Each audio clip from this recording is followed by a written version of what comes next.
Hey, this is for all them PS boys out there, man. Y'all know what time it is. If you a Sony phony, you need to get hype. If you a Xbox boy, you need to get hype. If you a Nintendo boy, you need to get hype. Get hype, get hype, get hype. If you a Sony phony, giddy up, giddy up. If you a Sony phony, you need to get hype, get hype, get hype, get hype. Get hype, man, it's about to go down. I said the haters gonna hate. They hating on the T-flops. They can't stop us because we got the exclusives, the games, the storytelling, minds blowing. Understand them Xbox boys, they trying to destroy us. Nintendo boys, we still stand tall. Boys in red, you know how we do it. Let's get it on, let's get it popping. And this is why we gotta get hype, man. Let's get it on, man. Hey. Hey, hey, hey, you need to get hype. Hey, hey, hey.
All right, ladies and gentlemen, I don't know if y'all can hear me. This is MGN Podcast episode 8. All right, and sorry if I'm all over the place today. I was supposed to start at 2:30, and we do have some special guests here. We have an actor here. His name is Jeremy. So we're gonna go ahead and introduce him real quickly here. Hold on just a second. I know you guys can't hear me. Hold on just a second. Jeremy? You can guys hear me? And Paper Mario. There you guys go. There you guys go. Exactly. You know, I'm fond of those games. I grew up playing some of them, of course, but that I'm not gonna. Can y'all hear me? You got the home run. Yeah, we can hear you. Oh, hey, yeah, we're chatting away, man. What's up? All right, cool. Just wanted to make sure that you guys can hear me. A lot of technical difficulties today. I guess, are you guys on camera? Well, no. Cameras off? I think we're just audio right now. Yeah. Oh, y'all just audio. Dang, if I would have known that, I would have just, because I was trying to do a different setup this time around. If I would have known that, I would have just went with the actual setup I had before. Oh, okay, cool. Mine's just not working though. I don't know. So I think it toggled. Let me see. It toggled our videos off. This is not working. Oh, okay. I see. Yeah, hey, a lot. 2020, man. This is what we expect, right? Man, it's a lot of technical difficulties. My whole software just like reset it on me. Like it's crazy. Wow. I don't know. So I had to manually put everything back together, like reconstruct the whole setup all over again. So it's all good. You did it quick, man. If that's the case, I'm impressed because you did that pretty quickly. So annoying, dude. I was so. Oh man, this is annoying. Can you guys see me?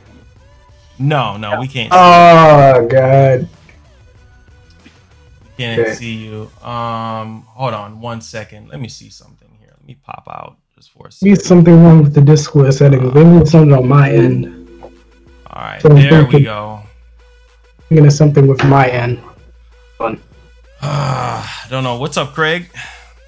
Hey, can you guys? What's happening? Yeah, what's going on, man? Trying a different setup, man. Just craziness going on today. I really don't know what to say, honestly.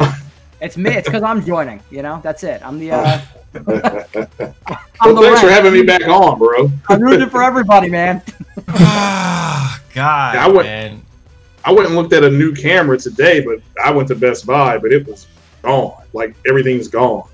Oh, are you serious? Yeah, of course. I'm not surprised. All right, let me get the intros out the way real quick, and then we're gonna get started in here. So, first and foremost, we do have a special guest, Jeremy. If you don't mind introducing yourself to the fans and to the panel as well.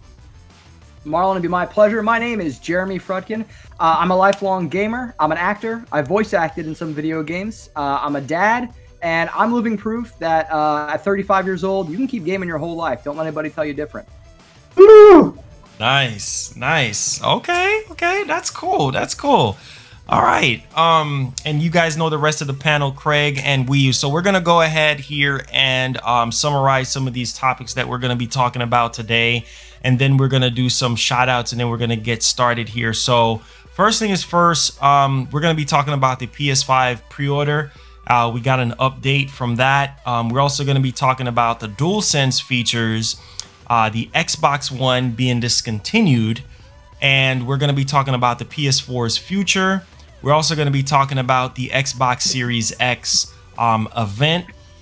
We're also going to be talking about the PS5 production went up to 10 million, Xbox Live goal, no more yearly subscription, and we're also going to be talking about a Nintendo Direct that's supposed to be going down on July 20th. Which is Monday. Nice, Xbox Series X, no exclusives for the next 2 years. We're going to be talking about Phil Spencer not forcing anyone to buy a Series X. We're also going to be talking about the PS5 price not being $599, and Sega wants to produce better 2D and 3D Sonic games, and a host more stuff here right here on the MGN Podcast episode 8. All right, so guys, if you're just joining in, make sure you guys hit that like button. Make sure you guys share the podcast as well. Let's get the shout outs out the way real quick before we go ahead and get started. All right, so just tag me at Marlongamingnation. Let's get the quick shout outs real quick, and then we're going to go ahead and get the ball rolling here. Vinny, what's up, man? How you doing? Nice to see you. Thank you so much for coming through. Anthony, what's up, man? How you doing? Thank you so much for joining. Nighthawk, what's up, man? How you doing? Gene, how you doing? Welcome. We got Ariane, if I'm saying that correctly. How you doing?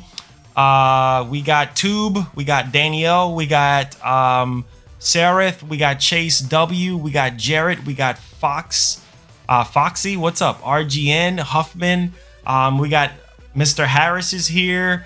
We got Brandon, Anthony Rudd, Emmanuel, Ricardo, Vinny, Tat, how you doing? Let's see here. Who else we got? Trooper, how you doing? Jasmine, Karen, how you doing? How you feeling?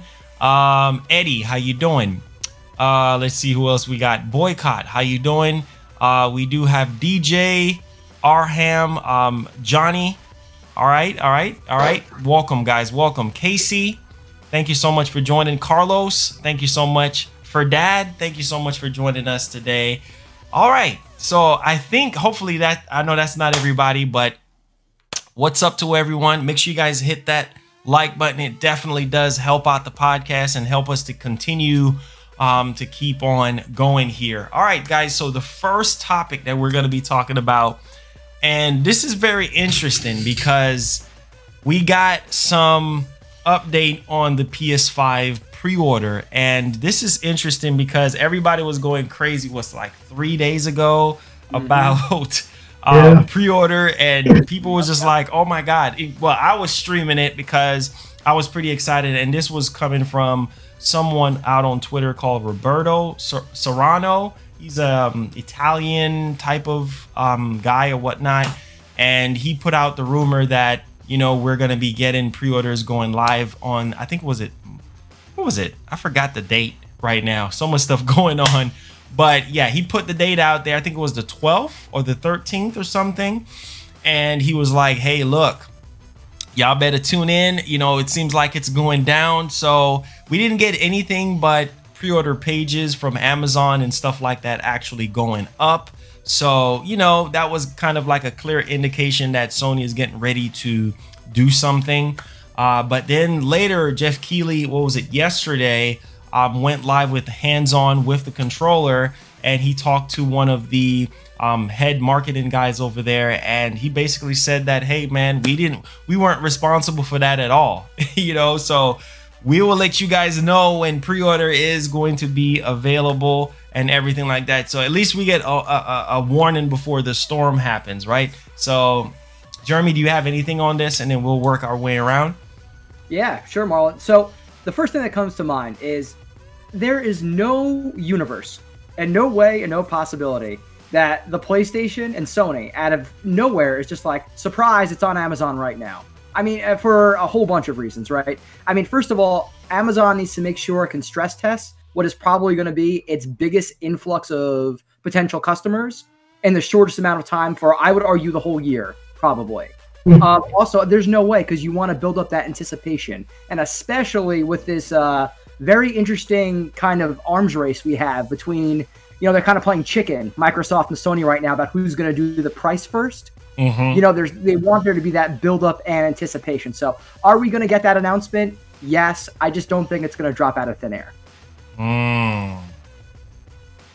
Yeah, honestly, yeah, you're right, because they have to stress test and they have to make sure everything is actually running right first before they go on ahead and do anything. Craig, anybody, Wii U, anything on that? Yeah, I'll just simply say I agree. I mean, I remember that. I think that was on the 14th when everybody was just, and it looked stupid. I mean, there were people online, because I covered my face up. There were people saying, "Go check Target, go check Amazon, go check." Man. I mean, and it's going to come from Sony. It's like an official announcement from Marvel or something like that. It can be all kind of rumors, but until there's an official announcement from them, it's all just rumor. And they're not going to announce it. It should have simply been, they're not going to announce their new console until this generation is over. And technically, their generation didn't end until Friday when Ghost of Tsushima came out. So it. I mean, it'll probably, if it goes hot, if the system is truly coming out in November, it'll probably go hot late August, early September, possibly. But people just need to wait for their official announcement. I mean, that's all I can really say at this point. Just it's not that hard. They're going to be impossible to get anyway. So it's so I understand people wanting them and putting them on their list and things like that. But just wait for an official announcement. It just saves everybody the embarrassment, because when it was people were jumping around like a Mexican jumping bean, go here, go there, do this, do that. It was it became a joke at some point. It becomes a joke. So, but they did update the pages. And my understanding is they updated the storefronts, and that's what they did. So maybe the guy, he wasn't 100% wrong, but he wasn't right either. Yeah. So, but I'm glad the marketing person, not some peon, not some intern, the head of marketing said, "We will let you all know." So that was it was crazy. Yeah, most of that. Will you? Yeah, I'm gonna touch on that. In the PS5, the Jeff Keighley interview, it state that he's gonna let everybody know when the PS5 order is gonna go up and all that. But I think, an estimated guess, I think PS5 orders go live maybe August or September. That's what I'm guessing. That's my guess here. But with the whole PS5 pre-orders that was going on, like I was like, wait, is it really going down? Like when all the stuff that was going on, and everybody was like refreshing Amazon and all these stuff, and I was like, wait, I don't know if this is even gonna happen. I'm thinking, my guess is August or September, because I was already refreshing. I ain't gonna lie, I was refreshing those pages. I was not playing around. I'm hyped for the PS5. I'm hyped. I was refreshing that freaking page every freaking millisecond. That's what it felt like. But obviously, it didn't go up, and we got confirmation that ain't getting pre-orders until the notice, until they actually come out and announce it. So most I think maybe August or September. August or September, yeah. Here's my caveat with the whole thing, though. I think, this is just me personally, both companies were saying that they were going to do some sort of 2020 every month update type of thing where they update you on the systems and everything like that. And I guess for the PS5, I'm guessing the whole Keighley thing is an update from Sony, right? With the whole Dualsense situation. So what I was thinking originally before that whole Keighley thing was maybe Sony could just say, all right, well, this is how we knock the win out of Microsoft. Around the time when we have the Series X event next Thursday, we're going to make pre-orders go live. Boom. The internet goes crazy. Everybody, what Xbox? Oh man, everybody's so busy focusing on pre-ordering and stuff like that. I think that would just be a clever marketing thing. You see what I'm saying? I think it would just be very clever. So that's just my whole caveat with that whole thing. I think that if they're gonna do it, then do it around the time when Microsoft is doing something. You know what I'm saying? Just to kind of make the competition, go smoothly and everything like that. But yeah, August, September. I would say maybe August, because they have a state of play apparently going down. So I think August would be a very good time because they have their event. But who knows? You know what I'm saying? It could be next week. It could be week after that. Who knows? I mean, we're just gonna have to wait and see, man. It's a weird year. Yeah, most definitely. Yeah, there's so much stuff going on this year, man. It's ridiculous. It's just. Don't get me started about this year. But I'm pretty excited. That's a whole other podcast. That's a separate podcast, right? Exactly. Guys, is the audio good? Because I didn't have enough time to really set everything back up the way it was, because I initially wanted to go try to change the format up and have everybody on camera. But yeah, this is absolutely a mess. But we just got to work with what we got right now. My camera is not even working for some. It's saying that it's not detected. I don't know what's going on. I think what you should do is plug it out and plug it back in. Yeah, hold on, let me try it. Yeah, you can plug it out and plug it back in there and see what happens from there. Now, Dualsense features.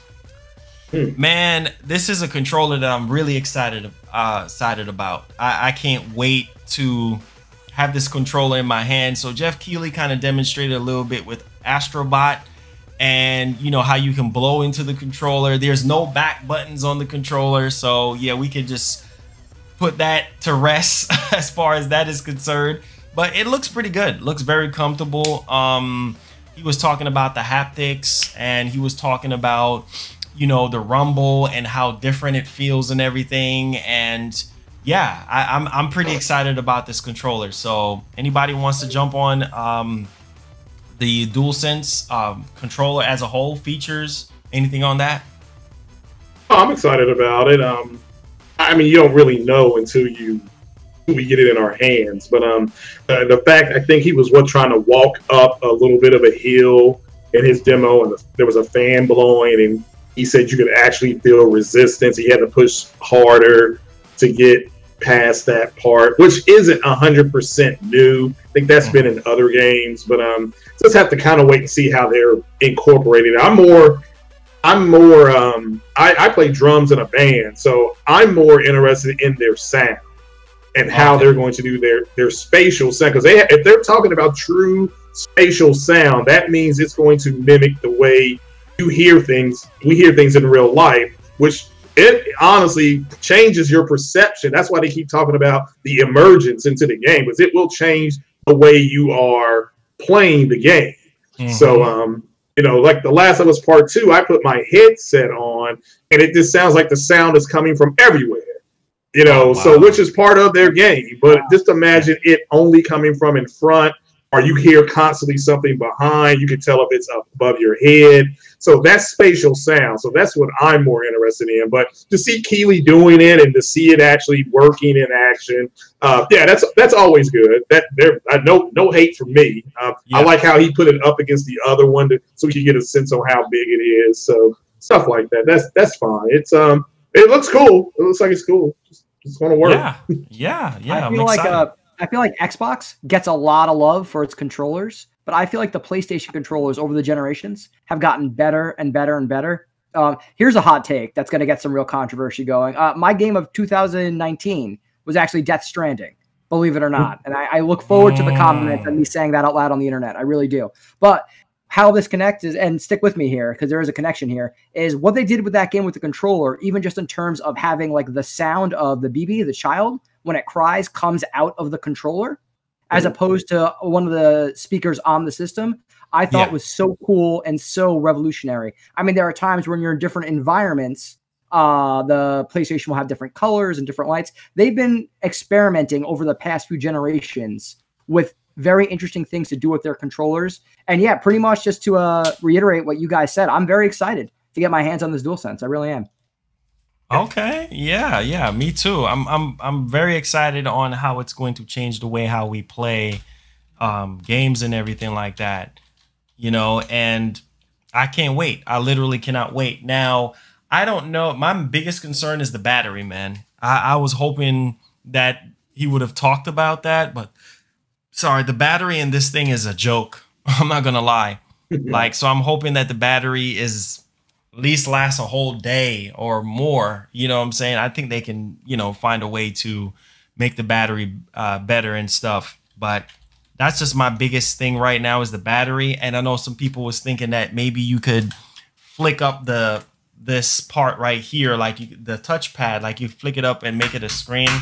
I don't know about that. Do you guys ever use the touchpad at all? Like in any games that you play? Rarely.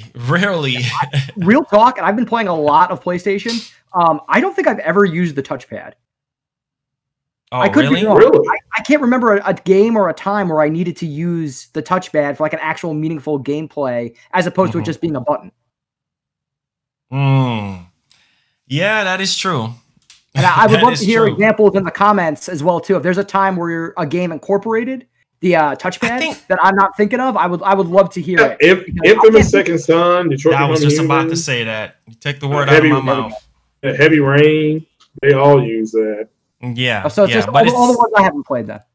But it's rare though. Like it's not a regular thing for a lot of people to use. You know what I'm saying? Yeah. Like it's not. Yeah. So I forget. I forget it's a touch button. I just use it as like a regular button. Yeah. More often than Yeah. you know? Yeah. Ultimately. Ultimately. Yeah. But like I said, man, Sony, they got the keys, man, to actually make this happen. And you know, right now, Microsoft, I don't know what they doing. I'm gonna be 100% real with you guys. I don't know what Microsoft is doing, you know, with their controller. I think it just looks the same. I mean, of course, they might add a few features here and there, but as far as what Sony is doing with the DualSense, man, this is definitely groundbreaking. Definitely groundbreaking. Yeah, it's generational leap. It's part of their generational leap. So it is. Right. It is. Yeah.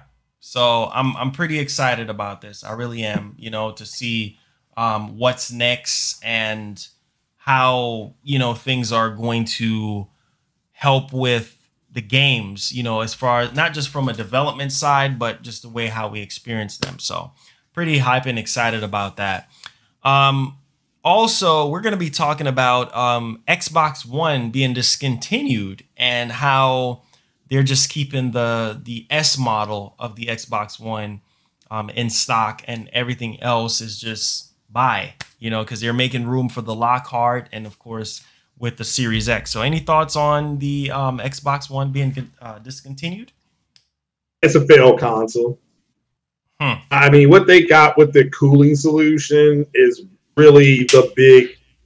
That's what that thing was pretty much for. Them delving in with the Xbox One S, that did 4K upscaling. It did UHD. It allowed them to kind of get on the back of the board of the Blu-ray official committee, and being Microsoft. But the X is a failed console. They concentrated on multi-plat games, and all it got them was third place. The two consoles, if you want to look at it like that, that concentrated on exclusives, they are in first and second place respectively. And Microsoft has had to change their entire way that they're going to make money because they can't sell the console. So I mean, I can't imagine opening up a restaurant and then me coming out on TV and saying, I don't care if you come here to eat, which is pretty much what Phil Spencer's saying. So, you know, it is what it is, but that's a failed console. I'm not here to say it didn't have some multi-plats that did look better and run better, but ultimately it started getting compromised. Even Capcom had to compromise the Resident Evil 3, had to knock it down because it couldn't hit 60. So, and people bitched and moaned about it. So yeah, it's a failed console. It's I mean, again, I just think back to all those fanboys that put that stupid scorpion symbol in their name, and they don't even talk about it anymore. I mean, that's how bad it is. So. Funny. We were talking about this before. Actually, we went on a little bit, and I don't want to say so. I've owned every Xbox from the jump. And I still have my original day one Xbox. I've gotten a lot of years out of it for sure. I agree with pretty much everything you just said. I don't want to say that I feel like they gave up on the Xbox One this generation, but I think very early on, maybe even earlier than we realized, they kind of started pushing all of their resources to the future. And I think that's why I'm very excited about this next generation of console, to see this whole ecosystem they've created with Game Pass, with xCloud, and Live all bundled together. But I think you're right, man. I think, you know, in terms of Xbox One, I think they kind of just realized early on that, you know what, this is the best we have for now. Let's look to the future. Yeah. It was like a placeholder. You know, they knew it would play multi-plats better. They concentrated on that. I mean, they came out and said this. I'm not bashing Xbox. You can go back and find comments where Phil Spencer and all them said, yeah, we're 100% sure it's going to play multi-plat games better. Because they didn't have any first-party games. Then when they came out, they were trash.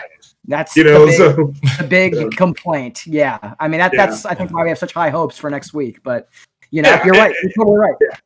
Yeah, and I know we'll talk about that. But I mean, that's just you can't get mad at a company that's telling you what they're doing. But I just can't imagine whatever. What if you have a hot dog stand and it's called "Don't Eat Here" or "I don't care if you eat"? You know, which is what they're pretty much coming out and saying. So, that's just weird. Yeah, I can hear you. Oh man, yo, my whole mic was like not working the whole time. What the? Oh, I understand. A couple of weeks ago, I was getting booted in and out. So that's crazy, bro.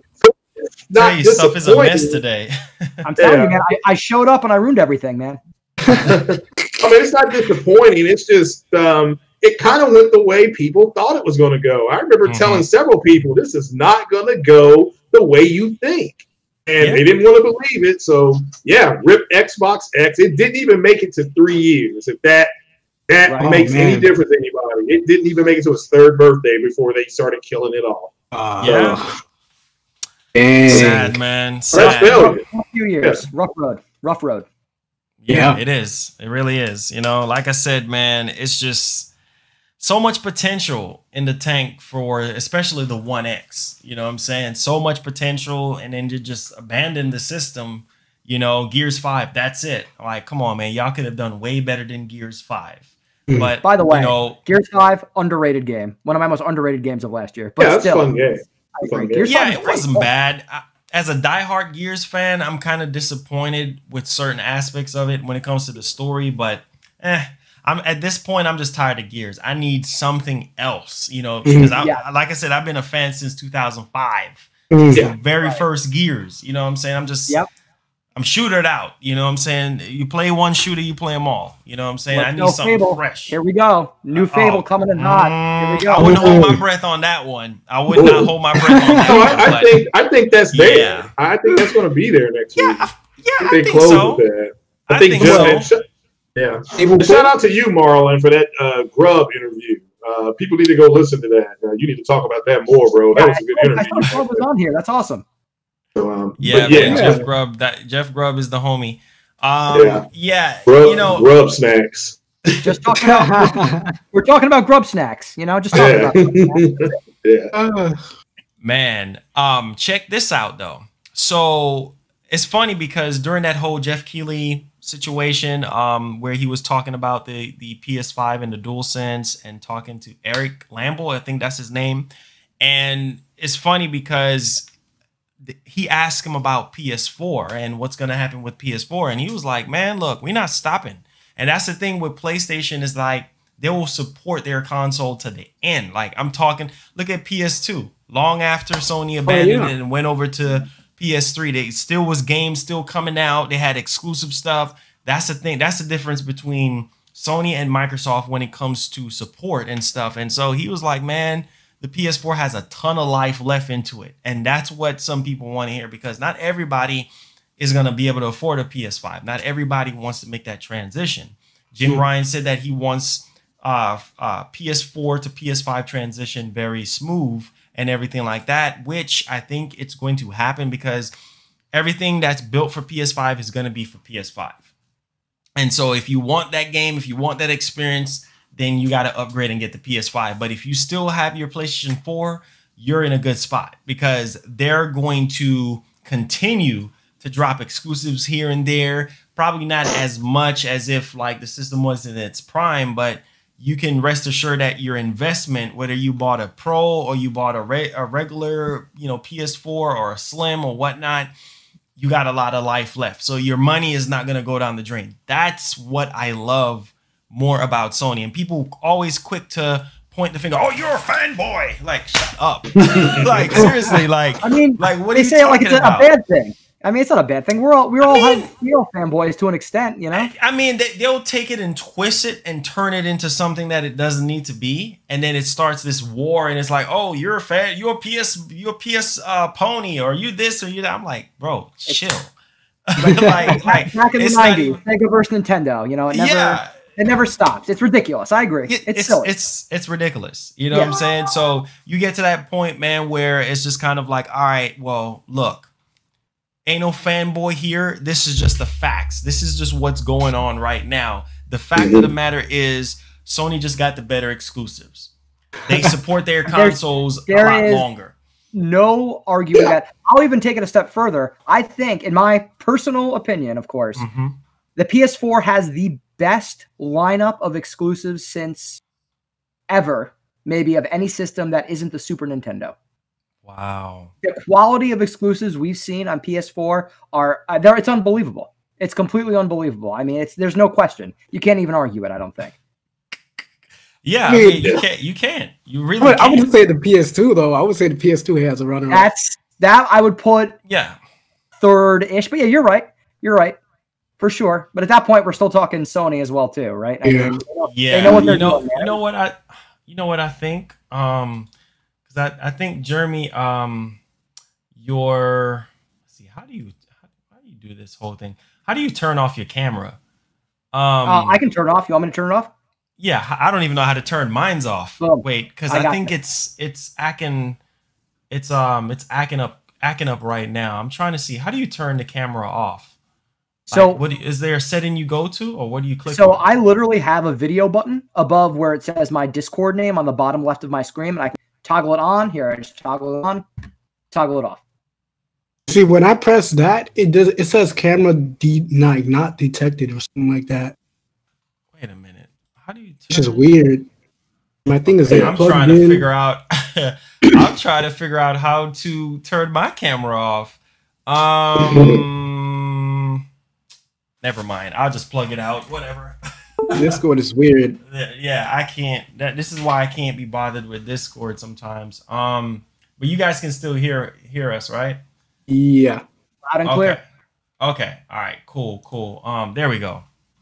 So, like I've been saying, it's gotten to that point where, like, I just don't care anymore, man. I really don't. Like, it's just until I see the games. Which next Thursday we'll see what happens, but until then, I'm just, it's just kind of like Sony right now is really showing a lot more for a company that didn't really show much about the system. And then all of a sudden now it's like everybody is just praising the PS5, all these developers, everybody just talking about it. It's just, it's exciting, man. It's very exciting. I can't say the same for other people. Yeah, well, again, it was Microsoft that quit this generation. They quit. That's the bottom line. So their fan base moved on, but people in the Sony fan base were still expecting, whether it was MLB or Final Fantasy, The Last of Us, and then this Ghost of Tsushima. So they still had 4 major IPs coming down the pipeline, and Xbox does not have that. I mean, they had Grounded, and that game's trash. I mean, it's like that is straight trash, But it's just, I mean, I'm sure they got more stuff coming, but they moved on, so their fan base moved on. The Sony fan base, well, there's still games coming out. The Nintendo people, they still have games coming out. So they don't have anything to talk about except what the Series X may or may not do. So but that's ultimately what's happened. So that's why that's what it looks like there's a disconnect. So you have one group that is moving on, the other group is still enjoying. I mean, there's people. I was at the store this morning to get my Ghost of Tsushima. There are people lined up to get theirs. They couldn't get them. We got the physical copies last night. So it's like, okay, well, why? What are we doing here? There's one thing selling and one thing is not selling. So yeah, it's like I said, man. Microsoft, they need to show me. They always say, show me the money. They need to show me. They need to show me something that I've never seen before. And next Thursday, that is going to be that time frame. So yeah, I foresaw that the Xbox One was going to get not disconnected, but discontinued. Yeah. So yeah, I don't know. It's just, well, Marlon, what it means honestly is that if you have one and you're going to get rid of it, they're not going to give you a whole lot for it because they have to take the chance to trade. There you go. Yeah. So I just would have. If somebody else said to me, it means that it'd be worth more. I'm like, how? It's being discontinued. Right. It's not going to be worth more. Right. That's not how that works. It's going to work more. Yeah. I mean, even going to get one. Oh my goodness. It's insane, man. This next, what we're going to see in a few days from Microsoft, I think is the most important Microsoft Xbox event since the very first Xbox. Really? What they really, in my view, because I think and you guys both hit it on the head, but I was thinking exactly. We need to see something from them. We need to see games. We need to see gameplay. We need to say, hey, check this out. For the first time, maybe ever, we don't just have the, Forza, Halo, Gears of War. We have all these titles that are coming back. We bought all these new studios. Here's what they've been working on. It's a real make or break moment, I think. I'm very excited to see what happens. Really? Yeah, that's interesting because I'm not going to watch it because I don't care. But that's interesting. I'll let you know what happens. Wait, what the? Wait, you the Xbox ambassador, man? What are you talking about? You're not everything they show is going to be on my PC. So I'll just catch it, Thursday night because everybody's going to be talking about it. Yeah, Xbox. Yeah, think about that. The best game they got coming out this year isn't Halo. It's their flight sim game. That's their most anticipated game. It's not even on Xbox. It's on people PC. are hyped about Flight Simulator. Very specific people, but there is hype for that game. I agree. I'm excited about it. I'm one of them. Yeah, I'm in there. Something called the Discord, and I've been following it since Alpha. Nice. I'm not in their Alpha, but just from what I've seen, I don't like the fact that crap is like behind a paywall. Some of those airfields. That was God. It's crazy, man. Did you all see that? Did you see that?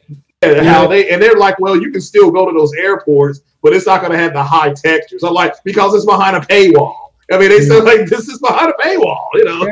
It's not a mobile game, man. It's not a mobile game. Don't do that. I was talking about trash, and I just got done watching trash. Incredible. Oh Lord, here you go. Here you go. Here goes Ryan. Hey, you've been playing that Mass Effect called Ghost of Tsushima. That's what you all call it. It was like Mass Effect. I'll never insult masterpiece and beauty with damn trash like that. Never.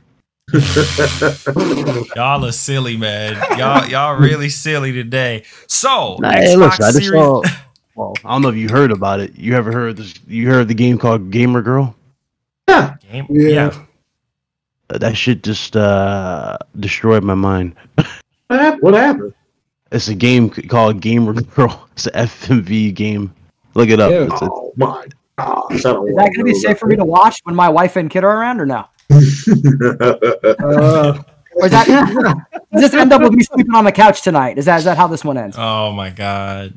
I don't even know. The shit had confetti at the start of the damn trailer. I don't know. That shit look weird. It's no bug snacks, right? Simulator. No bug snacks. Shit, bug snacks got more clout than that. Oh my God.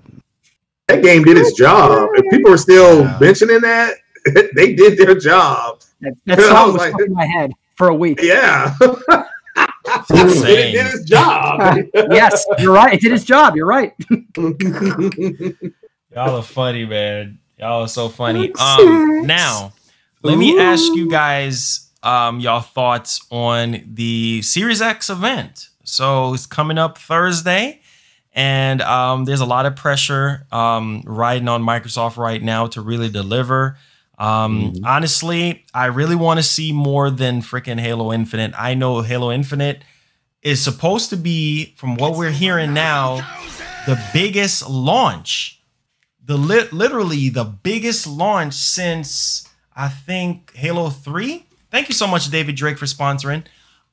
Make sure you go to the community tab section. You'll find a link to our private Discord as well as my friends list. My friends list Can't where you find can get it. added. I always have issues, man. But yeah. You're fine. But the show is gonna be an hour long. And basically, like I said, man, it's gonna be strictly about games. No business, no devices, just strictly about business and everything. I mean, strictly about games. Sorry.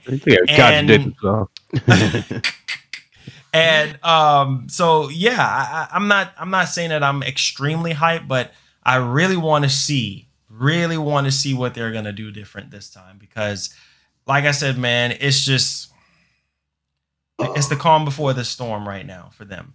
Do you have access to PlayStation Lifestyle Net? Because there's a story about Phil Spencer. It says Phil Spencer says game companies should help each other grow. Console wars are counterproductive. It's just broke. It's literally just broke. Competition. I just thought. Just FYI for people. So, well, he said the Xbox 23rd show. I mean,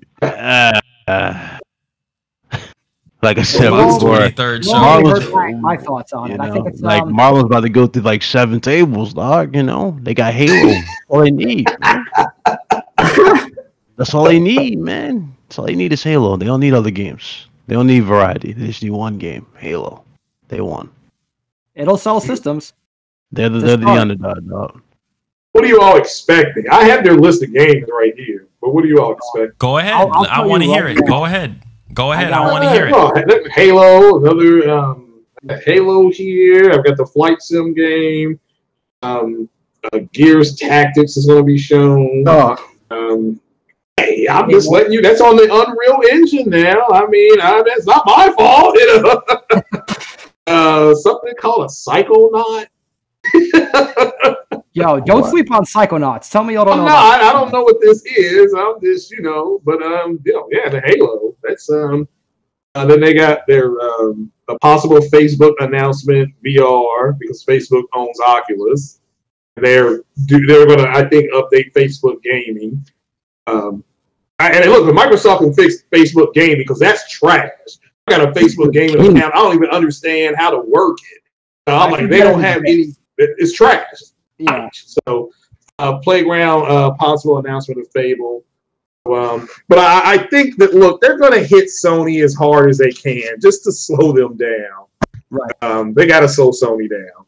Right. Not, because, I'm looking at this article right here where Phil Spencer's pretty much sitting in SOS, ABBA style, to stop this console war thing. Because I think they know, he's not stupid. They know what Sony's about to do next year. Interesting read, people. But this is why I'm just kind of like, I'm pretty sure. I think Marlon, you said you're going to be streaming it. Yeah, everybody streaming it pretty much. Yeah. So shout out to you all. I'll be playing Ghost of Tsushima because that's he's like, I'm a game. I'm not going to watch it. Yeah, I'm not going to watch it. But you're the Xbox ambassador. You're not going to watch the Xbox show.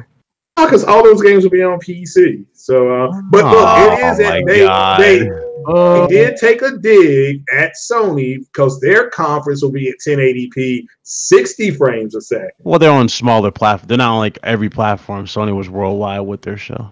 They did that for stability reasons. They're not using. What are they using? Are they using Mixer? They're using Mixer and YouTube. That's it. Sony was like everywhere. Okay. Well, actually, no, 60 frames. Oh, well, yeah, but 60 frames per second, that's it. See, because all the Sony games are 30. Everything they showed, even Gran Turismo, it's 60 frames a second. It was they claimed it was 30. So, but yeah, it's their conference is going to be it's going to be quick. It's going to be similar to Sony's. But yeah, the Fable game, make or break conference. I don't think it is, but I understand. I understand what you're saying. I just don't think it's make or break because they said they don't care if you buy the. I mean, dude, imagine that. Imagine. Nah, bro, that's make or break.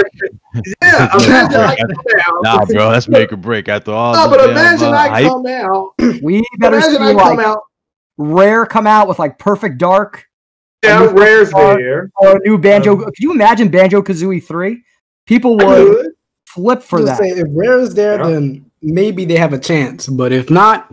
Yeah, Perfect Dark. Yeah, I think that will be shown.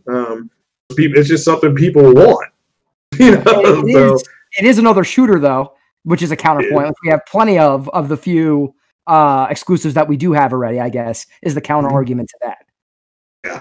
So again, it's 60. Again, I'm like I said, I hope Assassin's Creed Valhalla show that. That was really well the first time they showed that, right? Again, I'm buying it because I like all the Assassin's Creed games. People keep on saying, well, you just can't go around and assassinate people. I'm like, I do. I don't know what game you're playing. I constantly see Valhalla was great, man. I'm with you. That game looks awesome. I'm right there with you. We get to see the 52 CUs and ray tracing and all that kind of stuff. So we're going to finally see it Thursday. But yeah, I'll just take you all's word for it. I'll tune in and get hype with you guys. But I'm on that trash. Oh, here we go. No, Big Cloud. You said that you were going to buy one. Oh, those are your words. I'm going to get the Series X for my channel. Those are your words because you're a businessman. Gonna get that. Okay. I am a businessman. If I don't see no damn feasible products, just don't fucking get it. Hell, I won't invest. I'm a business, right? You're damn right, I'm a businessman. Right now, I haven't seen nothing that screams "buy me." Hey, we're about to. I'm about to. You really think it's make or break? really do think it's make or break. After all this marketing, after all the shit talking, after everything that Phil and everybody's done to hype the system up, even really Aaron Greenberg's like the biggest contradiction I've ever seen. Like he never shuts up. The dude says 60 frames per second is the future. Oh, Xbox. Oh, guys, yeah, I regret to inform you that we're not mandating 60 on all games, so yeah, you might still see 30 frames per second games on the world's most powerful console, Xbox Series. I'm like, Aaron, just shut the fuck up. Don't say another word. Don't say another word. Just you make it worse. You make everything worse. Every week you make everything worse. It doesn't help the situation. And it doesn't help even further when he's walking around in rabbit suits. What? A rabbit suit? Where he on that rabbit suit to the going X gonna give it. Come on, man. He dumb. Like I said, let the games do the talking. Let the games do the talking. So we'll see. We'll see on Thursday what happens. We will see on Thursday what happens. You know, because we just gonna be blowing smoke all day on them. Now, with the PS5 production going up to 10 million, still not enough for everybody, but I think that should be enough considering that the PS4 didn't sell more than like 7 million within the first 6 months. So with the demand though, I don't know, but I think with that 10 million, it definitely ups the chance for people to get their hands on one. And also, I know a lot of people was kind of going on a tangent as far as like the price, and they were saying how because they double up on production, maybe the price might be cheaper than we expect it to be. But some people saying that it's going to be as high as $600, which I don't think with this economy and with how a $600 price tag had worked for them before with PS3. I just don't. I don't see that would be smart.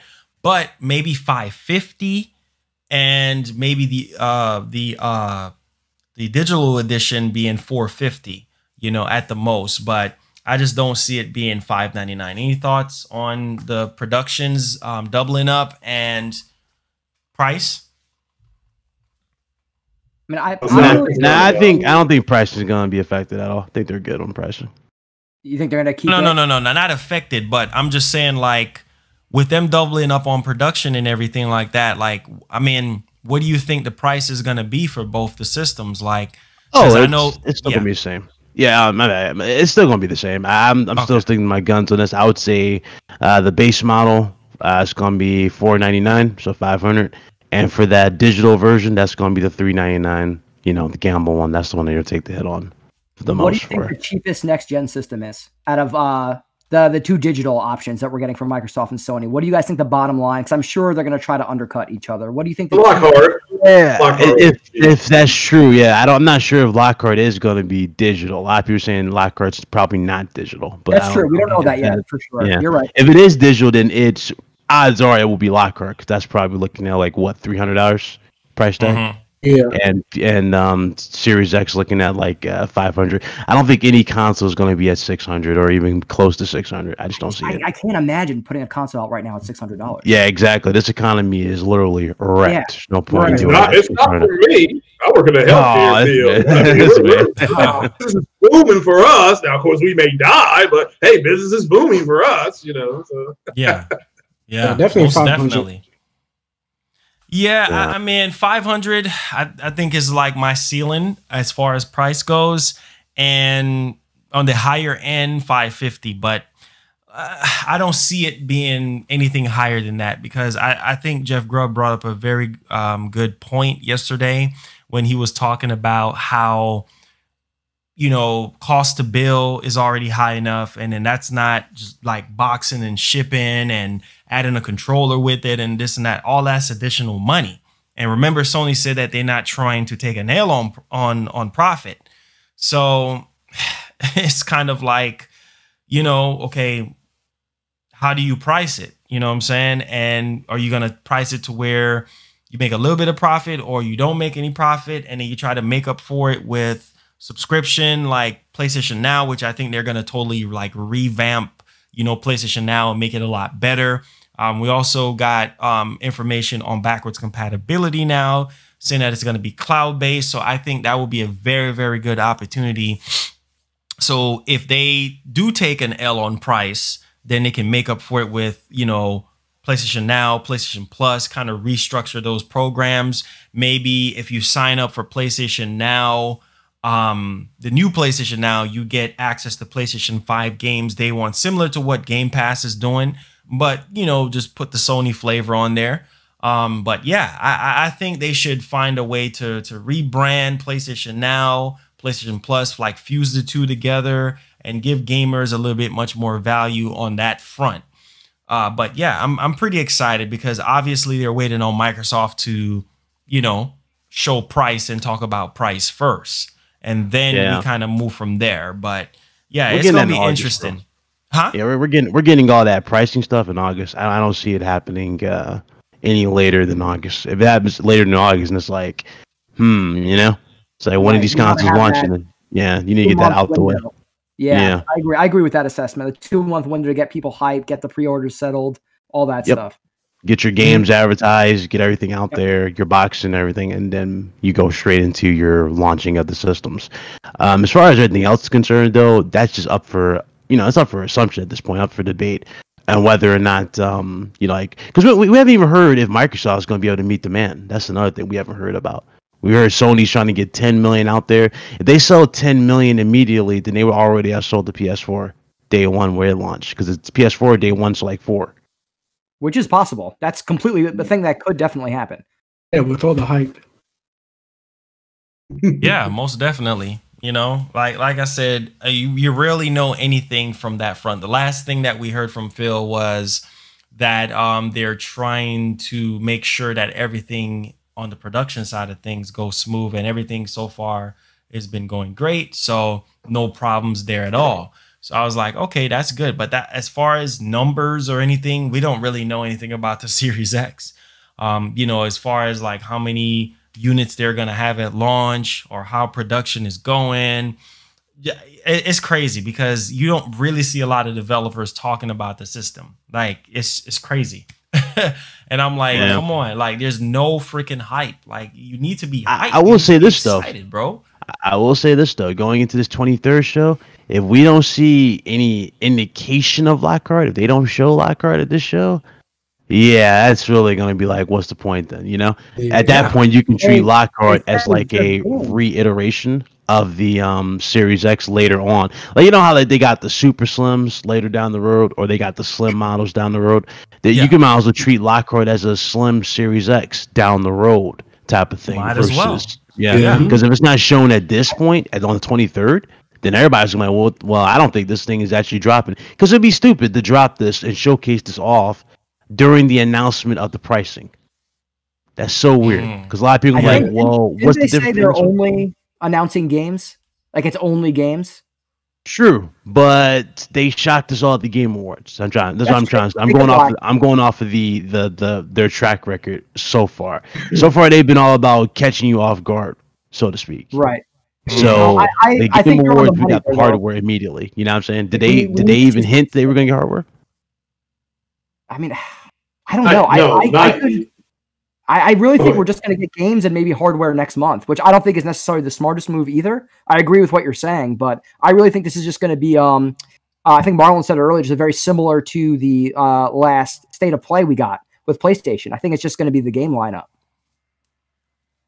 Yeah. If they do, I mean, again, that's fine. You can show the games. That's not the issue. But when you're talking about two SKUs, I mean, look at the Battlefield, right? Look at the situation right now.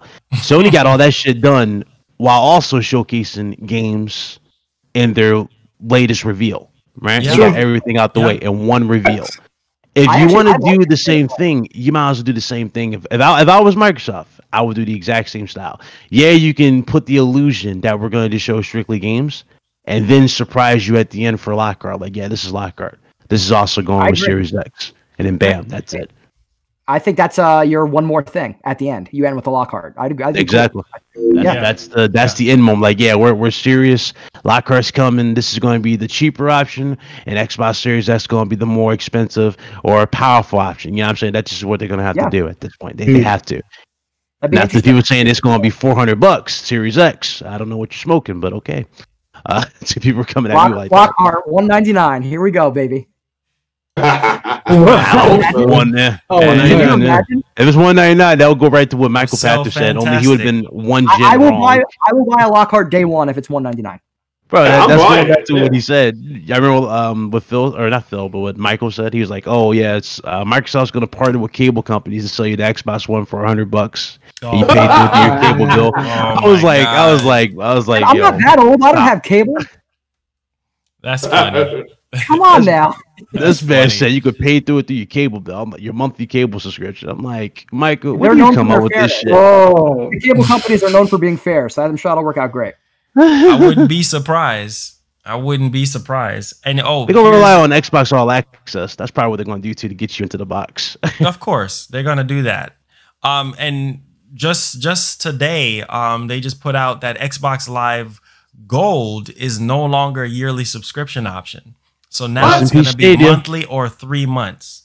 So they're getting ready to do something, and I know a lot of people are pissed about that. So yeah, because I mean, when you got Xbox Ultimate, it's monthly don't you or get 3 gold? months, yeah, you get gold, and you get Game Pass, and then you get the PC capabilities as well. So it's kind of like people are probably like, oh well, I don't really care. But for people who just want gold, yeah, they pull that yearly subscription away. Yeah. I mean, I pay yearly. Man. So I don't know why they did that, because everybody I know usually buys it yearly and just supports it through the games. Right. Yeah. So now they're just trying to just look at it again. This goes back to their metric thing. Remember we talked about this, Craig, a while ago last year. Remember how they changed their whole metrics around software growth? It's like software service growth. So this right here pretty much goes into that. This is all about boosting their analytics. So if you really are heavily in the ecosystem, you'll buy the monthly, every month, or you'll buy the 3 months every 3. That's basically what they're trying to do. They're trying to show that growth in that shit. That's what they're trying to do.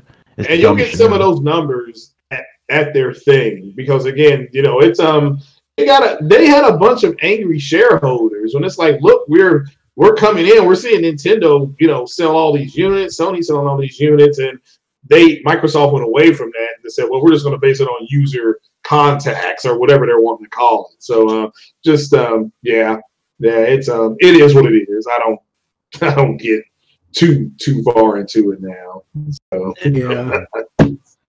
what did you all think about the Epic people saying that demo that we saw on PS5 was unoptimized and it can really run at 60 frames a second? Again, I'm not surprised. Both the systems are capable beasts. They're doing the exact same results. But that's not what people said, Big Cloud. People on your podcast saying that, Lord, he said my people. people on your podcast saying it wasn't possible. I mean, it ain't my fault. I'm the one that said they're going to do the same thing. So. Been preaching this for the long, because you got two capable box using two different means of getting there. Sony's going heavily implementations with SSDs and the new M.2 drives. Microsoft's going about it with just raw computing power with the box. That's basically what they're doing. Same thing.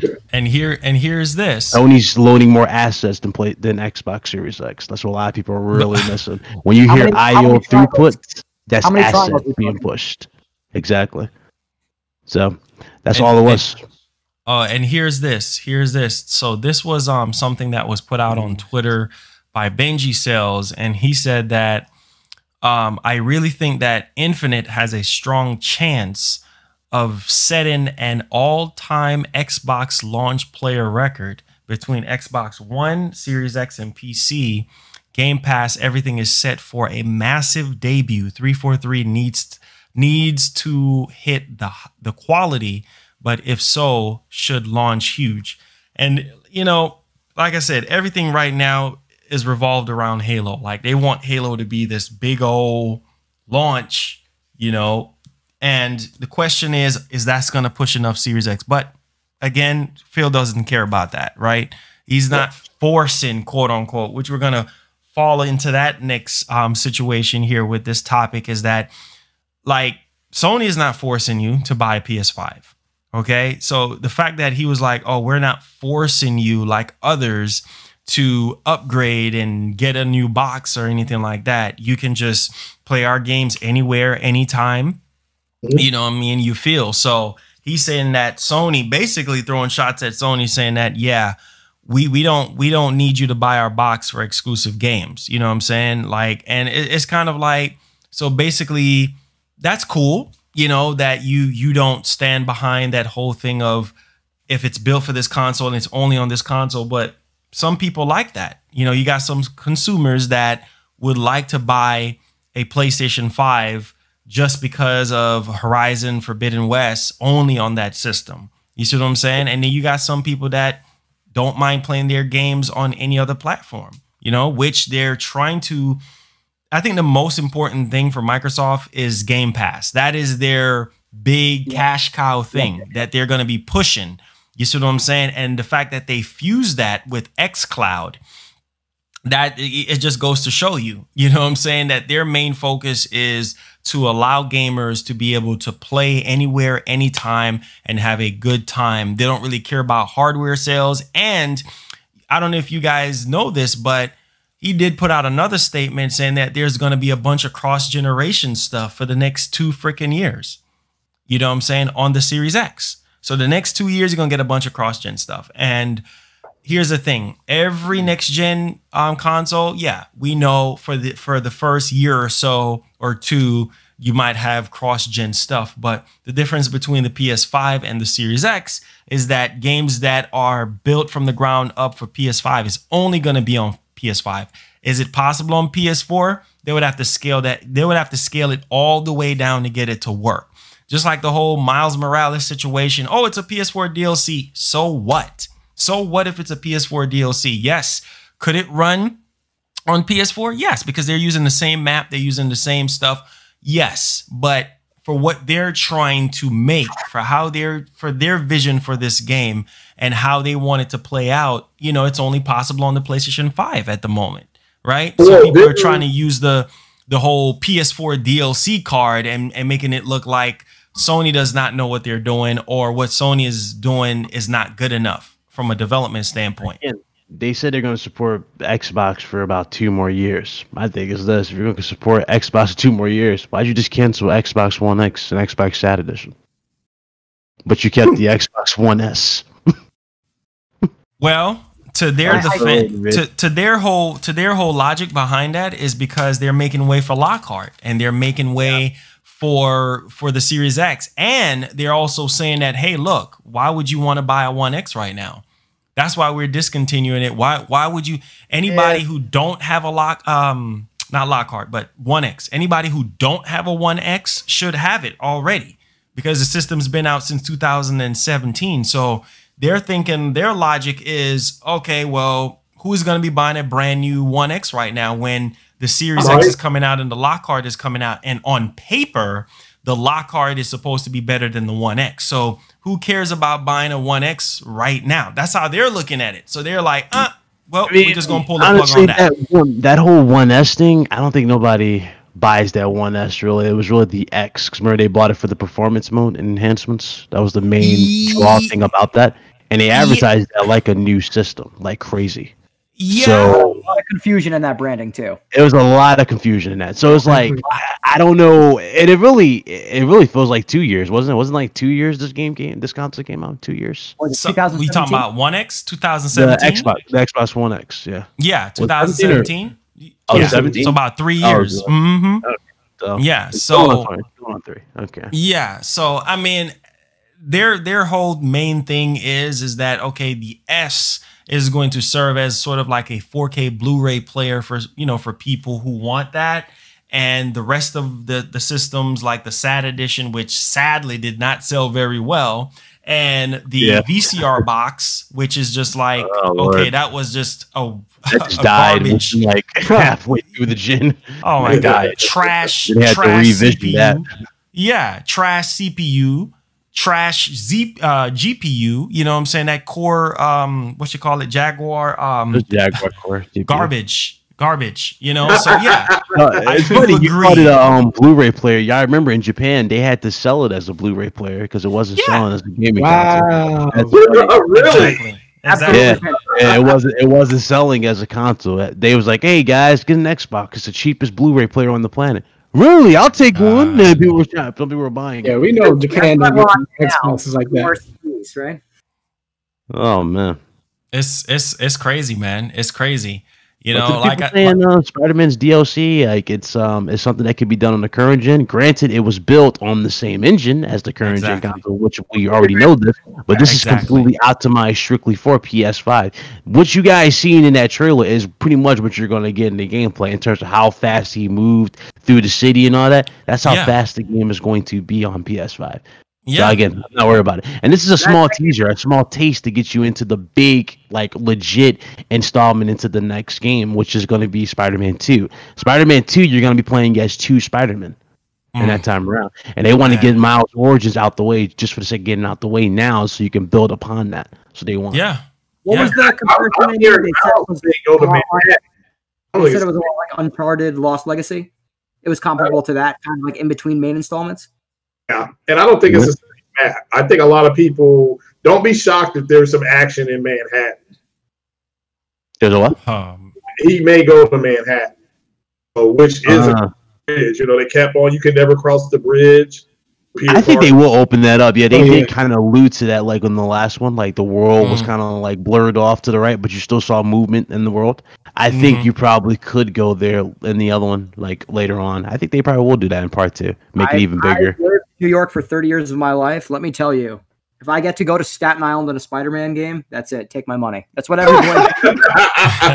That's it. You know, that's. That's funny. Not Long Island. That's funny. We'll throw Long Island in there too. I'm getting flashbacks real quick. and see, this is my thing. You know, it's very confusing because on one hand, you know, you hear Phil, he will come out and say one thing, praising Sony, and then on the other hand, he will come out and start trashing them and saying this and saying that. But the fact that you're gonna make this whole statement the staple, saying that first-party exclusives will be cross-gen for the next couple of years. So the next couple of years, you don't have to buy a Series X. That's pretty much what you're saying, unless you want the best visuals possible for those particular games. Then by all means, if you don't want to deal with a PC, then yeah, that makes sense to go ahead and purchase that. But when people are sitting back to themselves like, well, I guess I see you, Microsoft, the next couple of years. You know, we'll see. Yeah, a lot of people are saying. Don't feel bad. A lot of people are like, yeah, there's no reason for me to get this thing. I'll check in a couple of years. Yeah, real talk. I'll buy a PS5. See, a PS5 for everybody is by default. That's what they're going to be getting. You know what I'm saying? Where a Series X is just an addition to the cake. It's just a little bit of cherry here and there on the cake. So the thing is that, okay, are you going to play on PC or are you going to play on the Series X? And with these new 3000 cards and big Navi cards, you know, coming out, is like, you know, those hardcore people, they're going to play Halo Infinite on PC. Forget a Series X. You know what I'm saying? And then you're going to have those people that really want to play on a console. They're going to go ahead and pick up that, you know, that Series X at launch. But like I said, man, it just really boils down to what you want as a gamer and what, you know, where you want to spend your money and how you want to spend your money. But if it was up to me personally, I'd be like, okay, well, if everything is going to be cross-gen from a first-party standpoint, then, well, I guess I'll be waiting. So what you're saying is if you want trash, go green. Basically. No, I got too much job. But basically, shoot. Basically, listen, Phil needs to bring back. I'm surprised Killer Instinct didn't get another installment. I'm surprised, but they need to work on a part 2. Don't hold your breath on that, sir. Yeah, I know they need to have something like he wants to prove that you got the Xbox gamers' hearts in mind. Bring back Killer Instinct, do part 2. Hell, give them a Rise too. Why not? People have been asking for Rise. I've seen a lot of people asking for it. Fusion Frenzy, Couch Fusion Frenzy, Jet Set Radio Future. Do something like that. You know, give them the damn. Perfect Dark. Perfect Dark. Well, no. Yeah. Dewey, Conquers. I mean, there's potential. There is potential. You got games you can definitely be working on. Yeah, you got games that you can use, bro. And the WB thing is true. And if that is true, the WB games thing where they're not necessarily buying Batman, they're just buying talent from WB games. Yeah. Then they can use those to revive those older games and bring back some like bangers, true bangers for the future. That would be the biggest move I think they could make from a game's perspective, even with all the other studios they've bought over the past year or two. That would be tremendous. Yeah. And you see, that's your root. Yeah, real talk. And my whole thing is this, like, you know, Matt Booty already said that, you know, moving forward, like, he don't want people to think that they're going to get these AAA blockbuster experiences, you know, at launch.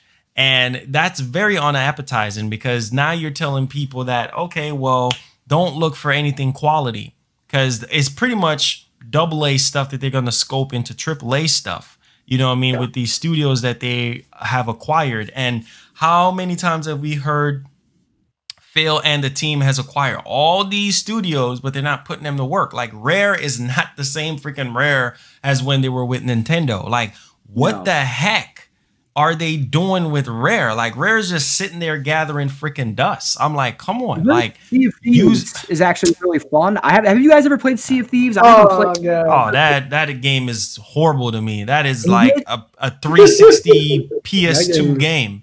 Like, fundamentally, I gotta admit, that game is straight garbage. So I'm glad I haven't played it, and now I never will. I appreciate that. Man, you could try it. You could try it, but I mean, you're not gonna be blown away. Like just from a technical standpoint, gameplay is pretty cut and dry, basic. Like it's a basic kind of looter shooter type of experience. Like, no, thank you, no, what thank we've you. seen before, but with a pirate skin. Pretty much. And then my whole thing is this: like, you got games like Scalebound that would really change the whole scope of everything that you have. You know what I'm saying? It's just come on. You have Game Pass. You have all these studios. Use them. Like, what are you sitting on? I mean, what are you, a chicken? You sitting on all these freaking studios? I mean, like you waiting for them to hatch or something? Like, use your studios. Use your freaking strength. The last time we heard about Scalebound, I think it was Platinum Games, right? They were looking to buy that back, and if that shit goes to PlayStation.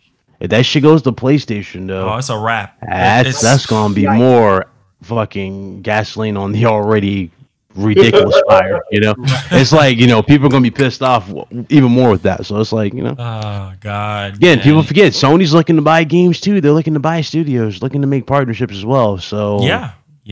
Housemarque might be going with Sony next gen for sure. Oh man, that would be dope. That might be true, bro. That would be lit. Most definitely, you know. That exclusive to them, or is that? No, they're looking to buy. That's what was going around. They're looking to buy Housemarque. I'm looking into that. So they get Housemarque. Yeah, pretty big. Yes, I mean, is Housemarque making a game for them exclusively, or is it going to be on PS5 and PC? One of those games. They will own them. I mean, they got all their games. They will work for them. Okay. Really, what it comes down to is, as impressive as, you know, I've owned every single Xbox from the jump, like day one, Halo, Combat Evolve. I like the technology. I like Game Pass. I like everything they're doing. But at the end of the day, you're just going to go where the best games are, right? Yeah. To me, next gen, I get what you're saying there, and I agree. But to me, going into next gen, this is why I said, like, again, if the games are not even prioritizing 60 for the most part on the next gen systems, I'm just gonna go where the performance is. Now I already have a crazy PC. Everybody's seen it a bajillion times. I've showcased this, but I'm more likely just gonna buy PS5 for, you know, its first party and be on PC. That's what I'll probably be next gen if everything goes this route. I'm already looking to buy the X27 monitor. So, whoa, money flowing. I'm about to go all out. You about to go? I'm gonna go all out. Once y'all know me. Once I'm immersed, there ain't moving. There ain't no moving me. You know Big baller, yes sir. Yeah, I mean, Yeah. But like I said, Marlon know what that monitor is. He's seen that. You know what that monitor is. Oh man, I know that is Big Mac Daddy monitor right there. But you know, like I said, man, 2019 for Microsoft, their whole E3 was just, what was that? You know what I'm saying? Like, oh yeah, see, and this is why I say people need to stop having faith in Phil until he proves us otherwise. Like, so much hype around that 2019 conference. Oh, we got all these studios. I think it was what, 10 at the time. Oh, we got all these or 12 or something like that. Oh, we got all these studios and blah blah blah. What was the highlight reel of their whole entire thing? Freaking Keanu Reeves, bro. Like, come on. Like, I don't know, man. And that was at least nobody yelled Ridge Racer. Yeah. Look at this. Yeah, it's just it's a sad situation. Now, That Nintendo game's not even a Direct. fraction of what we saw now, though, because they removed a lot of the shit that we were hyped for, like the third-person scenes. That's removed. The wall running removed. It's all first-person now. There's no third-person option at all. It's like, okay, what are we hyped for again for Cyberpunk? Because they talk about customization. What's the point in this again? It's called Cyberpunk. I guess so, man. I can't wait to play that game in 2023. It's gonna be great. Oh, and to be fair, let them take their time. I'm all for take their time and release the game the right way. I'm all for that. I really just come out next gen. Just push the shit to next gen systems. Don't even bring this shit out. Right. Yeah, just push it. I mean, if you're cutting out all the main things that everybody was hyping the game for, you might as well not even launch the damn thing, because everybody's gonna look at it as just a typical shooter. That's basically what it looks like, just a regular shooter at this point, just in a futuristic setting, first person. So it's like, that combat was atrocious. Did y'all see the first person combat when he was like bare knuckle fighting? Did y'all see that? Oh wow, yeah, that was terrible. Oh my god. Need a little bit more. Need a little bit more juice, man. A little bit more time in the oven, you know. It's just, I don't know, man. That's why they delayed the game, you know. That's the right thing to do. That's the right thing to do, for sure. Yeah, most definitely. So apparently Nintendo is going to be having a direct on Monday, and it's a general Nintendo Direct. So I know we were getting rumors about a Super Mario remaster with, like, I think 3D World, Super Mario 64. Man, that would just melt the internet. But yeah, Monday supposed to be a general one, which I think if Nintendo is going to be doing anything, they normally announce it, you know what I'm saying? Like two or 3 days before, just like Sony does. But maybe they're just saying, hey, you know what? Because of all this pandemic stuff, we're just going to do things different and just drop it. But what do you guys think about a Nintendo Direct finally after almost a year? Jeez. Yeah, I personally think they're gonna shadow drop in on Monday. We haven't heard anything, so I hope we get Metroid. We probably won't, but that would be cool. That would be something to look forward to. You know, I'm getting tired of too is gamers, like, they have to damage control the most asinine stuff. Like, they go, somebody put in the chat, so I guess a game in progress means that's what you're gonna get. Oh no! Like, first of all, what you guys have seen, again, this whole work in progress narrative. Look at Assassin's Creed Valhalla. Did it really change from what you've seen from the official trailer? I'm excited about that game. I don't know what the hell are you dudes getting this from. I don't know where they're getting this damn mindset from, but it's probably the most dumb, like, mindset I've ever seen. Oh, it's in progress. Shut up. It's not ready. It's gonna look different. It's gonna have different graphics. It's gonna have different options. Don't show anything. Okay. Yeah. I go by what I see. Yeah, exactly. I go by what I see and what their announcement. They already announced that all that shit is removed. So what are you talking about? It's a work in progress. Like, it's going to get different. Like, it's going to be improved. Like, that's just going to be added later on. It's gone. It's been confirmed that it's gone. Yeah. Sad state of affair, I tell you. Sad state of affair. Somebody tell me what the difference in that and Deus Ex Mankind Divided is? Because it looks the same. Walking around with robotic parts and hacking stuff.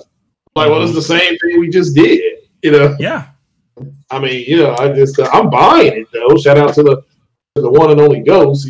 I'm buying it. It's already pre-ordered. You know, what do the kids call it? But yeah, I just don't know what the game's about. So hopefully it works out. Hopefully it works out. Yeah, hopefully. Yo, this Phil Spencer guy keeps getting tired. That's funny as shit. Yeah, y'all see him trolling, right? Y'all got Phil Spencer in the chat trolling. That's funny as shit.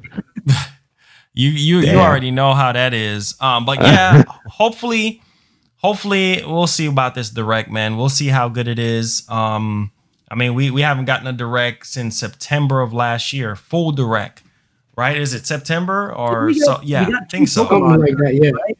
Yeah. Like in that time.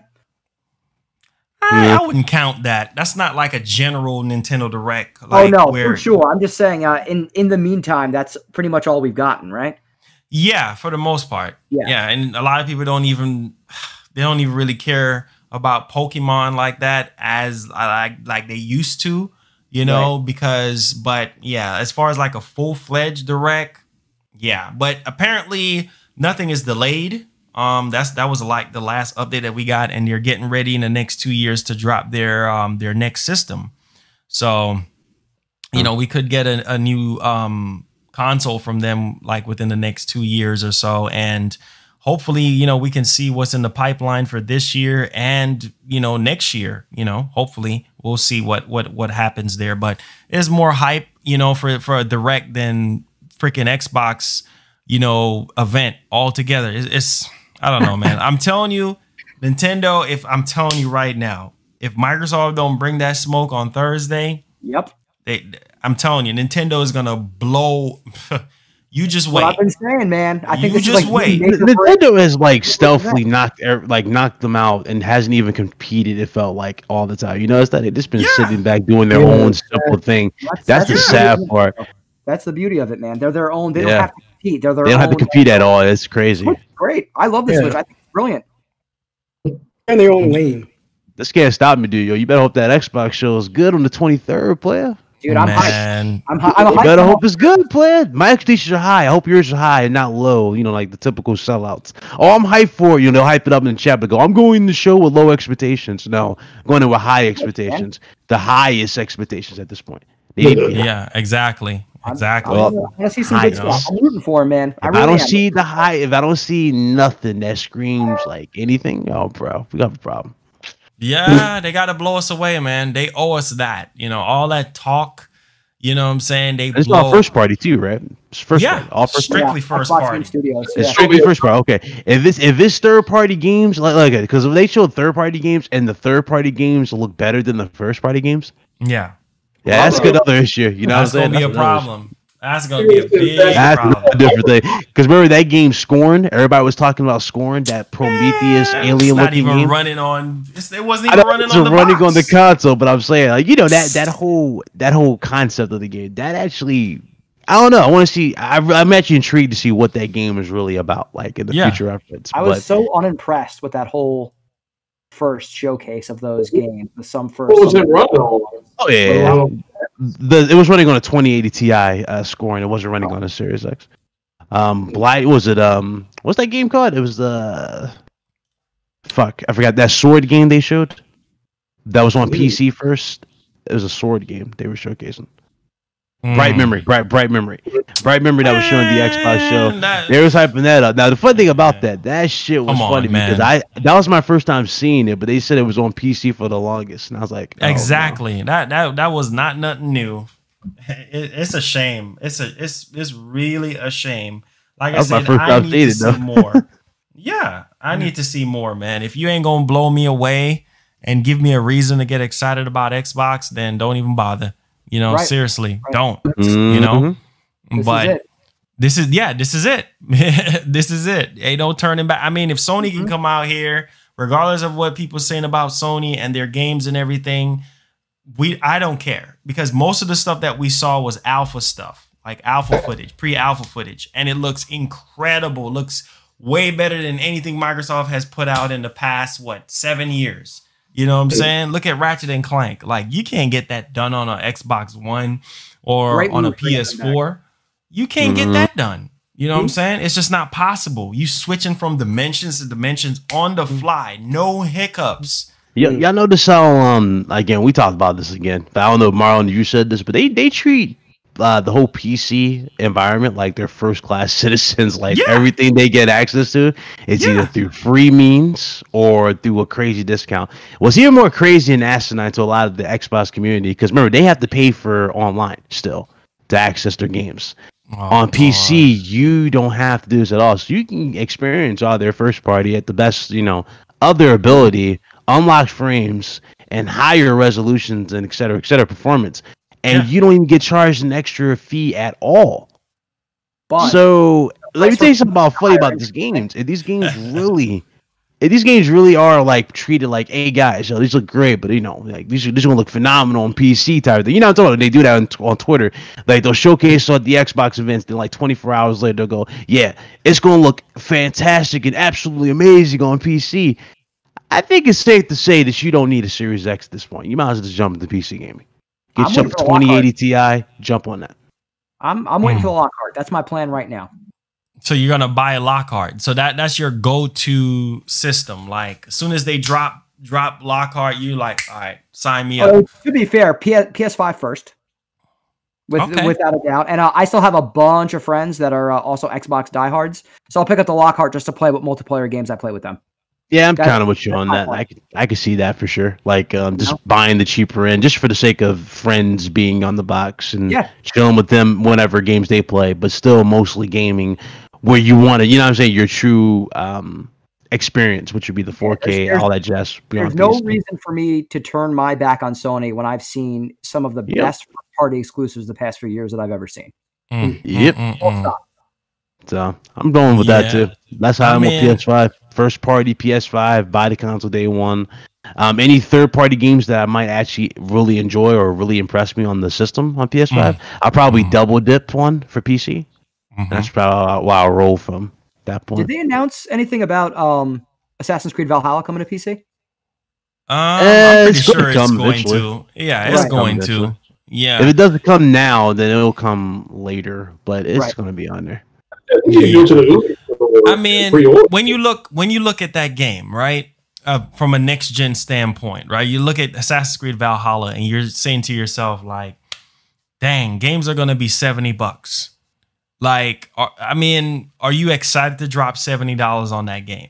That's the $1 million question. I'm never excited to drop $70, but I got a wife and kids, man. So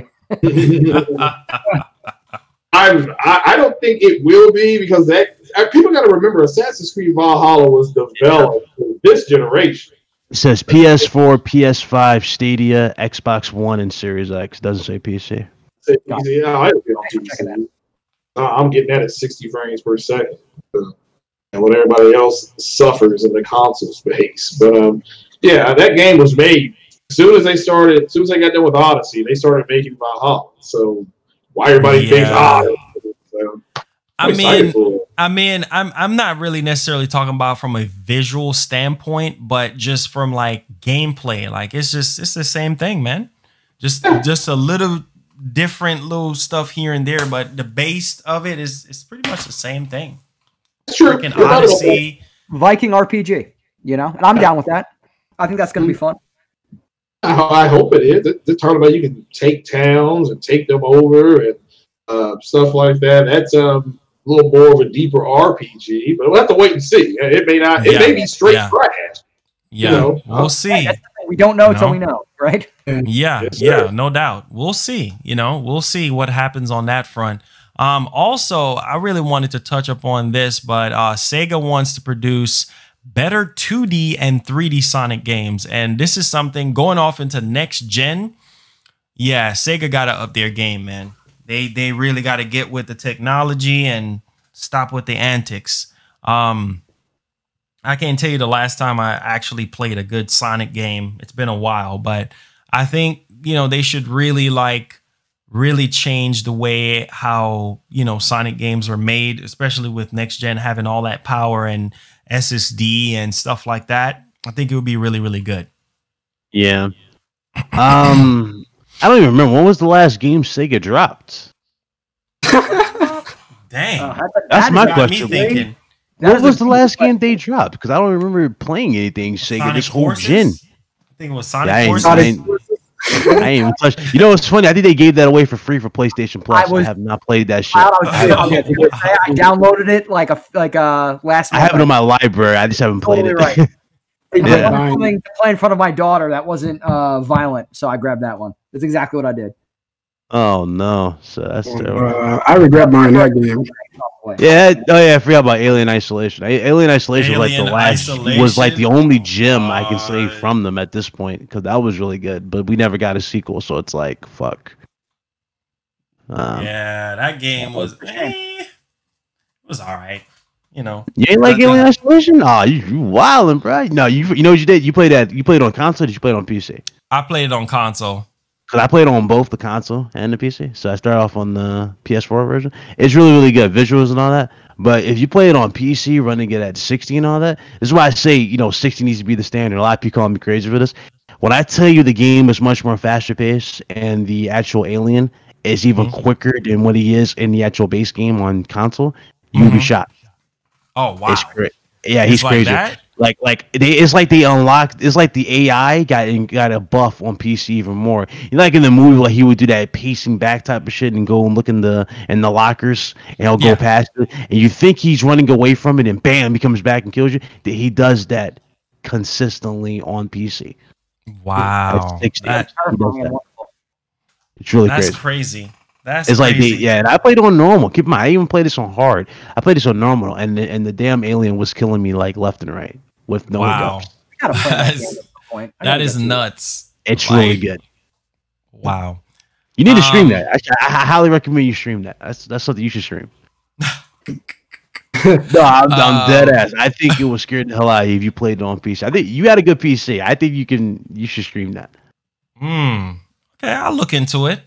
Now here's an interesting part now. So a developer was talking about the PS5 boost clock design and how it actually opens up a lot of opportunities. And this is why I tell people, like, everybody was just quick to write the whole T-flop card and, oh, the Series X is more powerful and this and that, but not realizing that the PS5 is just opening up so much development freedom for developers. Oh, it's variable. Okay.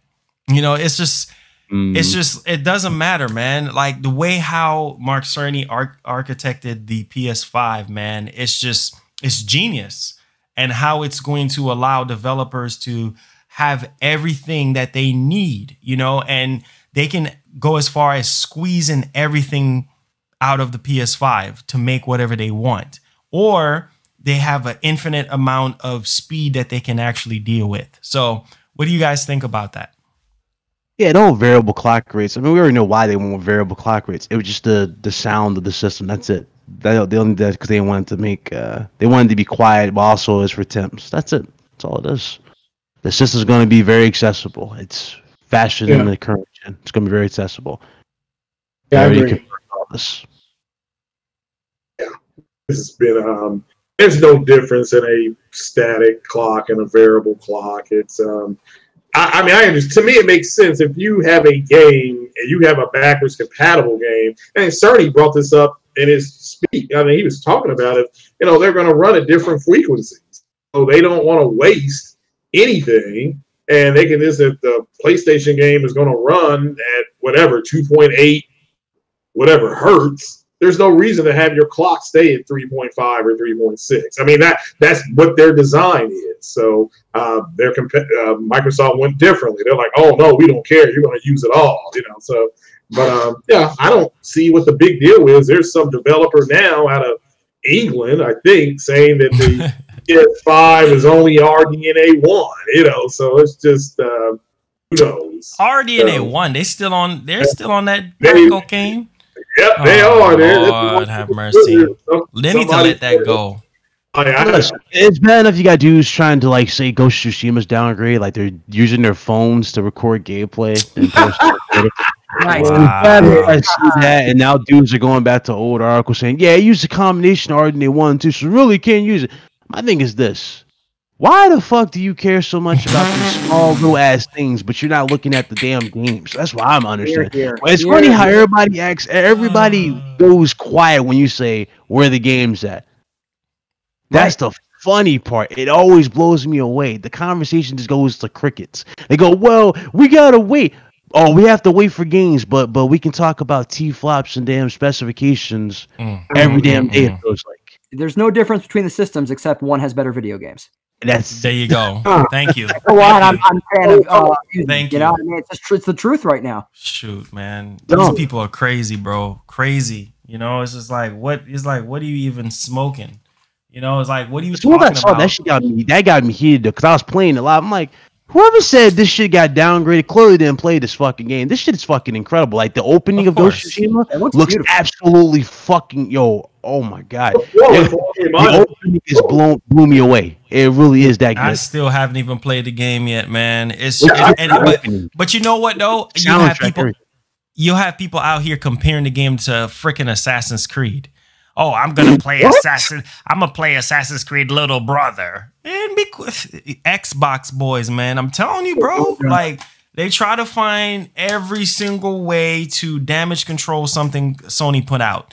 Like when you look at the quality of the game, when you look at the scale of the game, when you look at the gameplay, you know what I'm saying? When you look at Last of Us 2 from a gameplay standpoint, you can't. Well, I mean, which other company or which other developer can put out that type of quality stuff? Only freaking Sony, man. Only Sony. Fanboy or no fanboy, you can't get that type of experience nowhere freaking else. Unless Microsoft comes back around and say, you know what, we just pooped on the ground. We're gonna eat our crap, and we realize that we messed up, okay? And we're gonna take things a bit. Where's Ninja Gaiden? Come on, like now we're talking.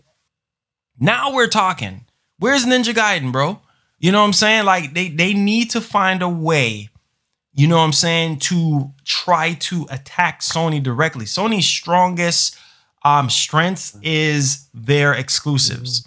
You see what I'm saying? And for people to sit here and look at Ghost of Tsushima from Sucker Punch, this is coming from Sucker Punch, y'all. Right. And the fact that they were able to create such an ambitious game, you know what I'm saying? That is just, yeah, some people would say, oh, it's like this game. Oh, it's like Onimusha. Oh, it's like that. Doesn't matter. Oh, it's like Breath of the Wild. Okay. They also created a new exclusive IP now for Sony. Exactly. And it's not on PC. It's not on PC. It's not on your phone. You know what I'm saying? It's right there on PlayStation 4. You can't play this game nowhere else. And this is what pisses me the freak off about Mr. Phil is the fact that he's saying, oh, having exclusive games is definitely not what gaming is about. Bro, really? Bro, you got like, you keep saying Phil Spencer, and you got like this dude with like 7 Phil Spencer accounts. Oh my God, going crazy. That's how they Bro, that's funny. Holy hell. But yeah. He says like, exclusives don't matter. He doesn't believe in that. He doesn't believe in console generations. Newsflash. You need console generations. You need that. You can't rely on a service. Services like Netflix, there's a reason why they don't have to evolve because they're just streaming movies. Video games is a completely different thing. You need better hardware. Thank you. And each video game is different and has different needs and different demands. Different needs, different demands, different architecture. Sure. They're not running on the same thing. If that was the case, we would be running all PlayStation 1 games immediately on PlayStation 4 through 5. You know what I'm saying? It's not the case. Like gaming evolves, like technologies, it evolves. I don't get it. Yeah, exactly. You know, and it's like I said, man, it's a very sad situation. If you're gonna tell me that Game Pass and xCloud is going to be your main focus against your competitors, says the same guy that said Apple, Amazon, and Google is your main competitor. And forget about Nintendo and forget about Sony, but you got a console though. And you don't care about sales. So what's the freaking point of you? You see, when I made that video, when Matt Booty put out that statement saying no exclusives for the next 2 years, and boys was like getting mad. Boys was crying. When I clearly put my foot down and I said, hey, look, bro, what is the freaking point of you coming out with a console? And it's like you're giving a blind eye to it. You're like, I don't care about console sales. Then why come out with new hardware if you're not going to push it? Like I said, when you talk about Xbox, it's just like a dead topic. But people get upset. Oh, you're biased. Oh, you're this. Like, bro, chill. Like, Look at. You need a system seller. You can't rely on third-party games as a system seller for a console. Right. No, of course you can. That was always Nintendo's issue at the time. Remember, Nintendo's issue with Wii U, aside from just the lackluster games, right? They had a lot of good first party, but they really took forever to come out. You know what I'm saying? That was their issue. And the real thing that really killed that system was the fact they didn't have third party support to fill in the gaps between those those waiting times for those bigger first party content. It's a team effort at the end of the day. You need your first party and you need your third party. Nintendo found that out the hard way with the Nintendo Wii U. What do they do with the Switch? Even though the damn Switch version of these multiplats are not the greatest, they're still selling. They still have the option. That's what people want. They want options. Exactly. They want the option. Big hook that you can play those games anywhere, even if they're not the best version or optimized. Now, what I was going to say too is I think it's important to remember, especially for anybody listening to us right now.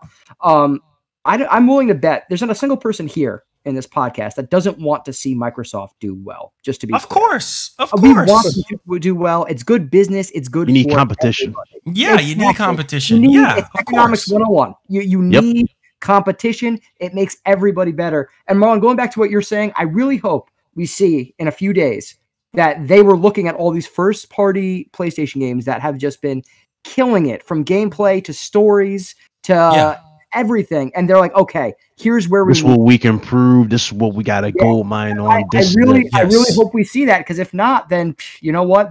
Not much is going to be different. Yeah, exactly. Bullshit. Yeah, the drama will continue. My old thing is this, and people was getting mad at me, right? Because during the weekly show and stuff, when you get the traditional stories and stuff like that, and I made the statement, and I stand behind what I said. I said, look, you're buying a new console for what? A new experience, right? You're not buying, and I gave the analogy of, okay, you've been talking to Brianna for 10 years, okay? And then all of a sudden you see Jane and you're like, man, Jane is fine as crap. And then all of a sudden you leave your girl, potentially gonna marry her for 10 years to go with Jane, right? Jane is the new chick on the block. She looked good. That's the Series X, right? You looking at the Series X, you're like, okay, they did a great design. They changed it up. They gave it a ATX tower design. That's cool and all. But when you start getting to know this new chick and realizing, like, dang, like, she's even worse than the chick that you had before. You know, you turn on the Series X, it's the same dashboard. You look at the controller, nothing freaking fresh. You're like, damn, why did I leave my girl for 10 years? It's just like having the Xbox One. That's mostly what they want to phase in. They literally did that for the PC. Yeah, they did that for the PC, bro. That's really it. You really think about it, because think about it. You're not changing the damn dashboard. You're making the dashboard more convenient for PC gamers than anyway. Same thing. Exactly. They just want to do that for PC gamers. That's really what it is. We don't believe it. There's one thing you all are missing and that Phil Spencer did pretty much come out and say that they pretty much don't like exclusives. That's what, when you unpack everything. That's why they're struggling. That's why they're struggling. But they don't like them, and they are getting inundated with. They get inundated with emails a lot. You know, they're upset that their fan base is upset they can't play these games. That's why Phil, who low key is passive aggressive, that's why he's taking all these shots at Sony. That's why I'm glad Sony's marketing team said something back. You know, because they had to say something. But of course. But at the end of the day, they don't like the fact that they feel they're being locked out of exclusive of the content. It doesn't matter that they did it before, but that's what this is all coming to. So they're trying to use social media and rage media to get Sony to just say, okay, look, we'll make the games and just make them multi-plat, because that's ultimately what he wants to do. That's why he just came out. That's why he single-handedly. Yeah, that's why he single-handedly just killed Stadia when he said that xCloud is going to be with Game Pass. He pretty much killed Stadia with that announcement. That's what he wants. He literally killed them. That's free with xCloud, Marlon. If you get xCloud Ultimate or Game Pass Ultimate, you that's a good deal. It's all bundled together. Yeah, I mean, that's it. There's no reason to go to Stadia. There's no reason. You know, I am surprised they didn't come out with like an ultimate Xbox Gold or Platinum thing where you get Game Pass, all that shit. You know what I'm saying? Game Pass, xCloud, plus the yearly, Gold thing. I'm surprised they didn't do that yet. but maybe they're working towards that. Yeah, exactly. That was the prediction. Yeah, I thought they were going to do that, but then they got rid of the yearly, Craig. Now they just went strictly with monthly and you know, the 3-month thing.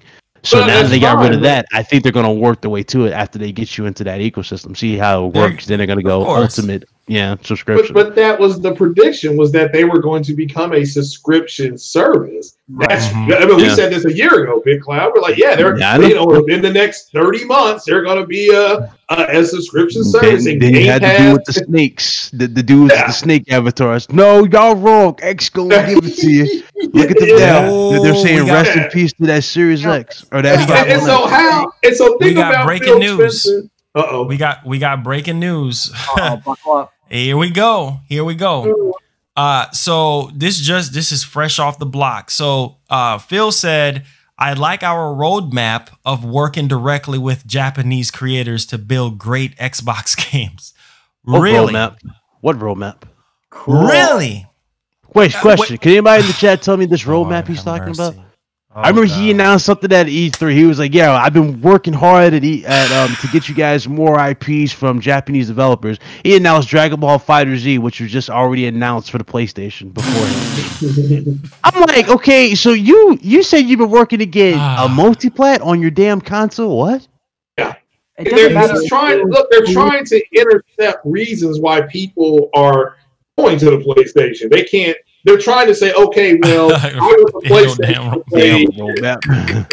That's what he's trying to do. That's funny. They're trying to mitigate it. That's all they're trying to do is mitigate things. It's look, they hate exclusives, and he wants to. I know he wants to. He wants to put Game Pass on PlayStation, but he looks like a total buffoon unless PlayStation starts. It's like the more they talk, it is funny. It is funny. We weren't saying the same song and dance months ago, were we, guys? We're all like, okay, man, Microsoft might have learned from their mistakes. Microsoft might be good, you know. Sony, I don't know. Issues going around with Sony. Maybe it's true. One damn conference completely flipped this entire narrative on its head, and it's not even funny. One conference. I mean, it doesn't matter if they believe in exclusives or not, because exclusives exist, and they're getting a beating over them for the past. Yeah, just block the Phil Spencer guy. You just hide him. If you guys don't want him in the chat. Yeah, you gotta. Oh, but I think it was the. I still think to this day, just based on the way the conversation was going, it was the Epic demo gameplay conference that destroyed all these narratives, and now you got Epic coming out saying that demo could have ran at 60 FPS. I mean, I'm going to talk about it tomorrow morning, but they're now on record saying, yeah, we could have got it to 60, but it wasn't fully optimized yet. So, and remember, that thing was running 8K textures on it. So, and ever since then, the entire narrative has switched to Sony's SSD, and they've been real. This guy's a freaking joke. No, This guy, man. I saw like 12 accounts to the same fucking name. That is funny. Yeah, it's like you got that much time on your hands. Like, ain't you got? Obviously, that Xbox ain't popping. Obviously, that Xbox ain't popping like these motherfuckers say. Man, when there's they got no hype. How come they're not playing Ghost of Tsushima instead of doing that? You think? Yeah, exactly. Oh yeah, that game's downgraded, but Sea of Thieves has not been touched. Sea of Thieves is amazing. They took the Kraken out of the game. And I'm a hate on a steak, but I'm gonna hype up a fucking dry ass tortilla. Yeah, cool. Oh God, you know what's funny? We hearing the roadmap for this whole Japanese situation, but at the same time, we got reports that came in for sales for the Xbox One. How it was doing in Japan. Next to PlayStation and Nintendo. And so Nintendo was, I think, at like 14,000. This is for the week. And for PlayStation, I think it was like 12,000. And then for the Xbox, 89 units. Come on, man. Come on. And how long have we been hearing that you trying to work with Japanese developers and trying to build a relationship? We've been hearing that for years from Phil. Oh yeah, we're trying to expand, and we're trying to get in with the Japanese creators and see if we can get some Microsoft don't have a good quality RPG. They don't have a good balance. Their freaking developers are so freaking vanilla. It's like how do you get from a shooter box and a racing box to a RPG? Like, how do you do that? You know what I'm saying? Like, this is what I'm talking about. Like, instead of demanding better for their own platform, they go and do this bait and switch type of show. They go, oh, let's talk about a PlayStation game. This dude they can't stop me. He says, this channel seems to have a slight bias, in my honest opinion. What was Infamous Second Son, especially in comparison to the first two? Wow. Yeah, okay. It's sad. To do well, man. I think we all do. We want them to do well, but also at the same time, if you haven't learned from the mistakes you've made, I mean, of course you're going to harp on them. You have to learn from the mistakes that have been made before. That's the only way you succeed. Exactly. That's it. Exactly. Just like Nintendo when they messed up with the Wii U. Yeah, you know what I'm saying? Story. Yeah. Yeah, and they learned a lesson with the Switch. You know, and the only thing is with Nintendo right now, the prime example for Nintendo is just old, stuck in their ways Japanese men that just don't want to upgrade their freaking internet. They don't want to upgrade their online. The online is trash. I don't even play my Switch anymore because the online is freaking trash. Their whole thought process for that online was atrocious. Dudes was like really capping for it. It's $20 a year. I'm like, I don't give a damn if it's $10 a year. It's trash. You need an app to talk. Remember the app you needed at the time? You needed the app to talk, and they didn't even have Discord. If you really want to have like game chat, and you talking about esports competitive, where's the like Discord and stuff like that in the game so you can actually have voice chat? It's weird. Such a weird online. It is. Dude's really capping for it. It's like dude's capping for that Labo thing. Dude's like, oh, it's innovation. Okay. That garbage. Okay. Yeah, that was just weak. I don't know. That thing just kind of fell under real quick. You know what I'm saying? It's just, I don't know, man. And here's the thing, and this is another thing I'm gonna say as well, is that it's funny how they're saying that there's no sign of slowdown from Microsoft buying all these freaking studios. And here's my whole thing on that.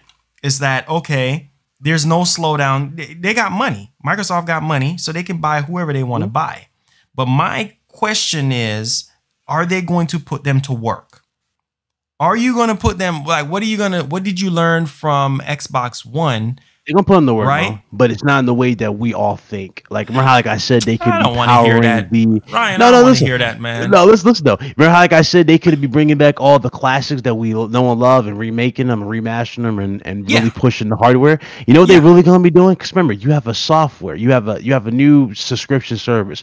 How do you make that subscription service stick out? You got to throw as many AA games on there as possible. You got to throw as many testers out there as possible. That's what they're going to be doing. They're going to be making AA games for them services for Game Pass. I promise you. And there's going to be a few that get selected that probably do get to try and make AAA games, but I see a lot of AA games coming, and they're looking for the next Minecraft. That's what they're really looking for. No. And here's my thing. Here's my thing though. Is like, okay, at launch, because Fable is, if they show Fable off, that's not gonna be ready. Freaking the other game, Perfect Dark, not gonna be ready. Forza Motorsport 8 apparently not gonna be ready. So what are you going to have at launch other than Halo Infinite? I mean, what else what are you gonna have? I still think they're going to have third parties. Y'all can't even answer. I don't want to hear no third party, man. You need something that's going to drive people to even sign up for Game Pass. Okay, forget about Series X at this point, because that's a joke, right? Driving people to buy Series X is a joke. So let's circle that out and let's put Game Pass there. What are you going to do, people that are not signed up to Game Pass, right? What are you going to do to sign them up to your first party games that you're offering on there? That's what I want to know. That's why I want to know, because since that's going to be your new cash cow, what are you going to do? But you got you got to come better than that. Seller, and with Game Pass, you get access to hundreds and hundreds of games. But how I look at it is this. That would be a great deal if I didn't own any system at all. Exactly. Like if I wasn't already in the PlayStation, or a system, an ecosystem. I agree. Yeah. And I would be like, sure, that's you the might best. say this is like heaven. You know, it's $10. I can access all this. Wow, that's incredible. No, The funny thing about it is, like, 95% of us who play, we played all these fucking games. They're all there. They're all games we played. Right. It's quality, For not people quantity. like me that are poor, for the O and the R. Yeah. Yeah. So, man, depending on how you're going to play, if you're spending $15 a month and you really look at their Game Pass selections, I mean, Garbage. it really depends on what's on there. You know, I mean, you know the sad reality too, though. As gaming prices look like they are going to go up, best believe that service price is going to go up even further. Watch, you're going to see. Of course. I mean, I Netflix promise did it. Yeah, for sure, man. For sure. Hey, but dude say it's going to be $15 for another next gen. You are smoking crack. That's just going to go up. Of course. Here's the thing that's going to be punching people in the face now is when they say, okay, now we fuse xCloud to Game Pass, and that's no extra charge. But because we got to spend more money to develop these AAA experiences that you guys want, now we're going to have to make up the money some type of way. So like Ryan said, we got to go up on the price on Game Pass. Now when Game Pass becomes $20 a month, then boys are going to be like, well, this ain't because it adds up. That's a monthly fee. That's another bill that you signing up for. That's another freaking bill. Like, bro, I don't need no more extra bill on top of what I already have. This is a subscription. This is not something that's baked into the ecosystem. And this pretty soon it's going to be up to where it has like it's like a price where even all developers are like, yeah, I'm cool with that monthly because you know that makes sense now. You know what I'm saying? Even if like of course my game is justifiable for that price, I think it would be higher for this one. It's fine. It's all about fattening their pockets as well. But you know, hey, that's a lot of people are not seeing that. That's just going to go up. Yeah, of course it's going to go up. And then you got them server blades that supposedly they're going to upgrade the server blades from the Xbox One to the Series X. And that's going to take about another year or two, you know what I'm saying, before you start getting those type of experiences. So it's kind of like, wait, what? Like that don't even make logical sense. You see what I'm saying? But at the same time, your main thing that you are doing now is try to focus on the core gamer and the hardcore gamer to graduate over to Xbox All Access or Game Pass. And while that's cool and all, what difference am I going to get from Xbox One that I'm going to get with Series X? Or what are these new first party studios going to give me? Yeah, I need an incentive. Give me an incentive to sign up for Game Pass. Like Game Pass was out, bro, and I was like, no, thank you. To play Sea of Thieves, Crackdown 3, which was garbage. It doesn't make sense for me, who doesn't have, I probably have the least amount of time for video games to actually play. You know, it doesn't make sense because all the games I want to spend my time playing are on PlayStation. Yeah. What is it that I want to play on Game Pass exactly? And I will say, like all these games you jump in between, you don't even like actually dedicate time to beat them all. It's like, you know, you just like jump through. It's kind of like Netflix. I'm like that with Netflix. I don't always just watch a movie completely. Exactly. I'll dip out and go watch something else. Like that's usually how I roll. I just bought the Master Chief Collection and I love it. And it cost me, I think, $20, in between $20 and $30. And that has like 6 of the Halo games, which I like, in it already. Yeah. What else do I need on Game Pass? Exactly. Not a darn thing. Maybe Crackdown 4. Maybe that'll change your perspective. Oh, that's it. Perfect.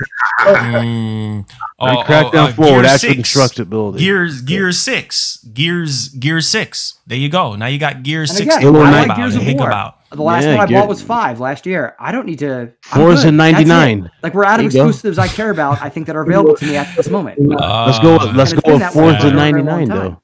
No, I seen the game of the gym, bro. It's Forza 99, sure futuristic cars. Buy it, but I don't see it right now.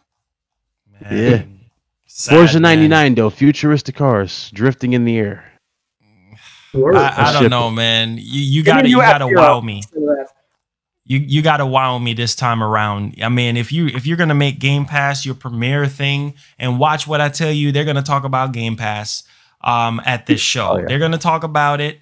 And they're probably going to say, well, if you sign up for Game Pass, you're going to get, you know, these 15 new studios that we have right now. you're going to get those AAA experiences if you sign up for Game Pass. You know, you don't have to wait. It's going to be right there. I'm like, okay, that's cool. But what are these games going to be about? Because it's like you're throwing away money. I might as well buy the game for $60 versus signing up for $15 a month subscription for exclusive games that I don't find enticing. And you want to talk about pressure and pulling and forcing people. Yeah, technically you are forcing people to buy a Series S, to buy a Series X, because you're discontinuing your Xbox line, right? And so for people, believe it or not, some people don't even have an Xbox One. Some people are like, garbage. I'm not even buying into it. I'm just going to see what they do this gen. Believe it or not, some people don't have an Xbox One. And the fact that, you know, they're getting ready to talk about the price and stuff, some people might get turned off by the price of the series. Like, nah, that's too much money. You know, oh, the Lockhart sounds, the Lockhart sounds smarter. So I'm going to sign up for Lockhart. But okay, let me check out this Game Pass stuff. Okay, let me see the games that y'all have in that's coming out this year and the next 2 years from now. Well, I'm not going to sign up for Game Pass. So then what you do? What's your plan B? Because it seems as though that Microsoft is putting all their eggs in one basket and they're just banking on Game Pass, Game Pass, Game Pass. Yeah, come on, dog. But they are. No, that's stupid. No, that's dumb. What they're doing. It's a service-based console line up at this point. That's just what they're doing. What worked for Netflix? Who don't own a system yet? That's great. Yeah, if they can Lockhart with Game Pass, I think that's probably a great entry point into video games. But for those of us who are here and have been here, I buy a Halo game, I buy a Gears of War game, and I'm still saving money from Game Pass in a year. Yeah. That's what it's for. It's for waste, casual gamers. That's for casual gamers. You know, it's a waste for the hardcore. You know what I'm saying? Yeah, it is for the hardcore. Yeah, it is a waste. That whole console thing is a waste. But pro console lineup's a waste. But yeah, if you're a hardcore gamer, you're on PlayStation or PC. That's where you're playing. Yeah, of course. Yeah, because you know exactly what you're getting yourself into. But for these people, and the thing that blows my mind, Craig, is you got these Xbox channels, these centric Xbox channels. Every time you go over there and you listen to them, it's like, what do you, you're not even talking about games. Y'all talking about power. Y'all talking about the CPU. Oh, it has 56 CUs, bro. We already know that already. They talking about the architecture. Sony's got caught with their pants down. Sony is screwed. I'm like, listen. Trying to hear that. I mean, you just had a dev, but you just had a Xbox dev come out and say that T-flops don't really matter, which everybody knows they don't. But what else are they going to talk about? Yeah, I told somebody that today on Twitter. I said, why are you all still talking about specs? I mean, to me, you're not going to talk about your games, So there's no difference between the consoles except one has good video games. Exactly. Yeah, exactly. No, I mean, you're right. I agree. But what else are they going to do? They have nothing else to talk about. They've been talking specs since 2014. Help a change. Listen, I like Halo and I like Gears. Yeah, me too. We need more than that at this point. And Forza too. Forza. Horizon is good. Horizon is good, but the regular Forza Motorsport, boring. Will never be Gran Turismo. It will never be Gran Turismo. I know a lot of people will fly down my throat. Oh, you stupid. You an idiot. Bro, it would never be Gran Turismo. You're right. It's not as good a game. Yeah, it's never. Forza has never been as good a game as Gran Turismo. No. But it's not bad. I've always said it's like Mama Bear, and then Project Cars 3 is like Baby Bear. But yeah, Gran Turismo is the definitive driving simulator. So it is what it is. It is. So. It is. FE with the $5 says, I'm guessing you meant, I didn't even go say that. Don't want options. They like to be told what to like. That's how Phil programmed them. No individual. Yeah, of course. I mean, I agree. You know, it's that these Xbox centric guys, man, their mind is just so focused on power. And that's how Phil, trains people to think about power. Oh, this is because here's what he said. Here's what he said about Sony, right? When he was asked about Sony's presentation in June, he was like, yeah, what they did was great, but our games are going to look and play better on our machine. Look and play better. Okay, well, what about innovation? They should play look and play better on your machine. Of course.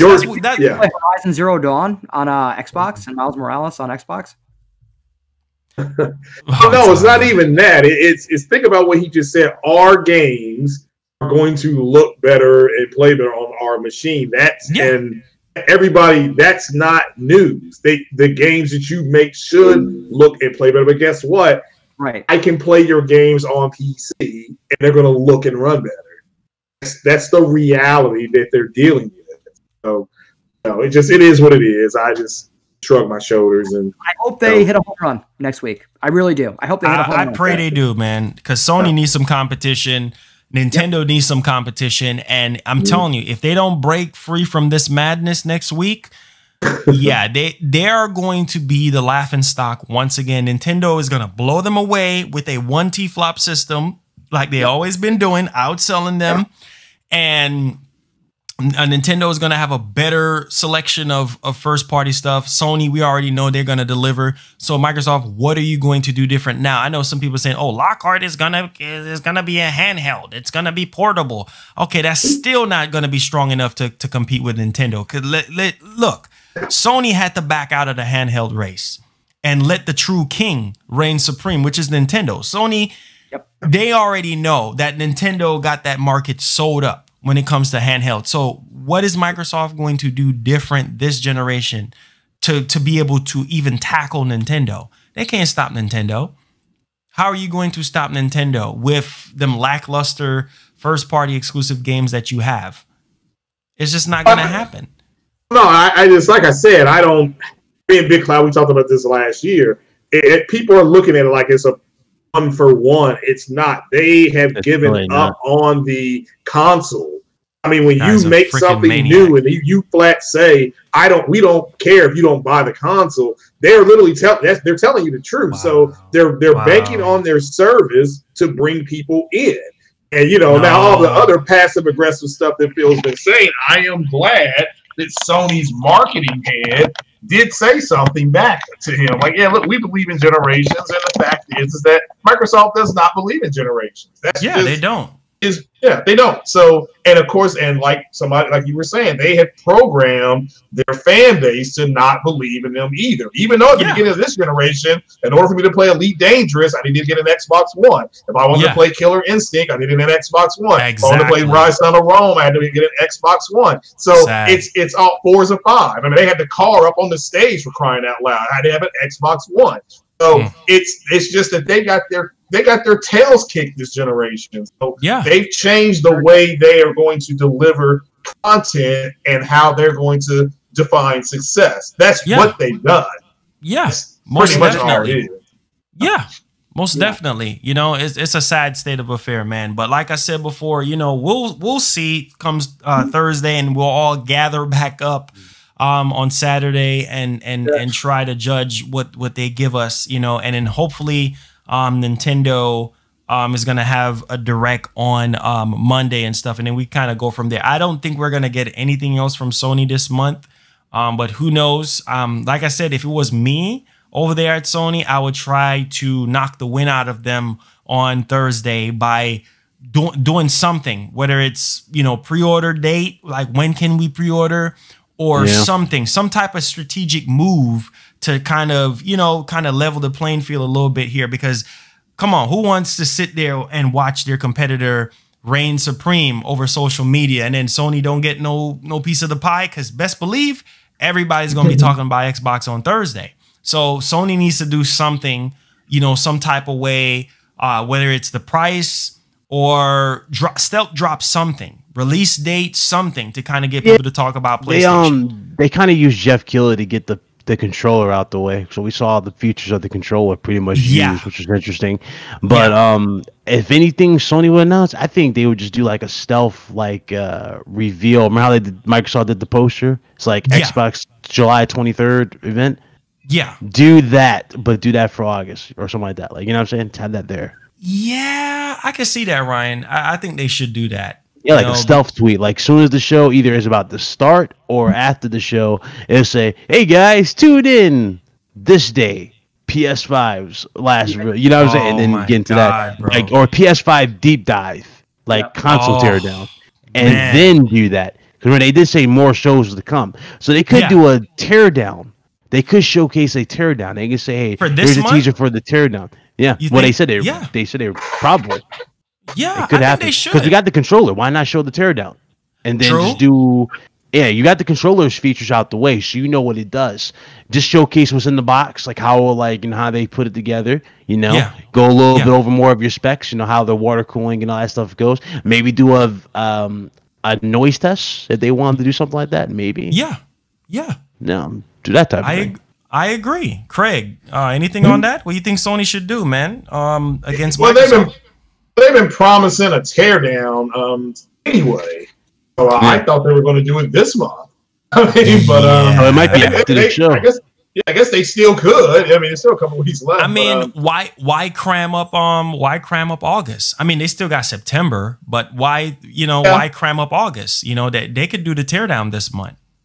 Yeah, but I mean, August you have Madden to be out. There was another game coming out in August. Now it slipped my mind. Oh, the Microsoft Flight Sim. So I think before Madden and Flight Sim come out, they may have what can be in the system. I mean, I've been told all kind of things. There's all kind of rumors now. There's a lot of things that are getting legs right now. So I'm just interested to see this stuff get confirmed. Does it have RDNA 3? Will it have variable rate shading? All this is now starting to pop back up. So yeah, do your teardown. I agree with Big Cloud. Show the actually show the console standing next to a Pro. That's true. That is true. Yeah, they that would be cool if we actually see how tall this damn thing is. I remember how what was her name? Holly Bennett from PlayStation Access. Remember before PS4 came out, she did all like the quick little Q&A on a video, like she showcased the system side by side to the PS3 and all that. She did. They need to do something like that. That would be interesting to see just how tall the system is compared to a Pro.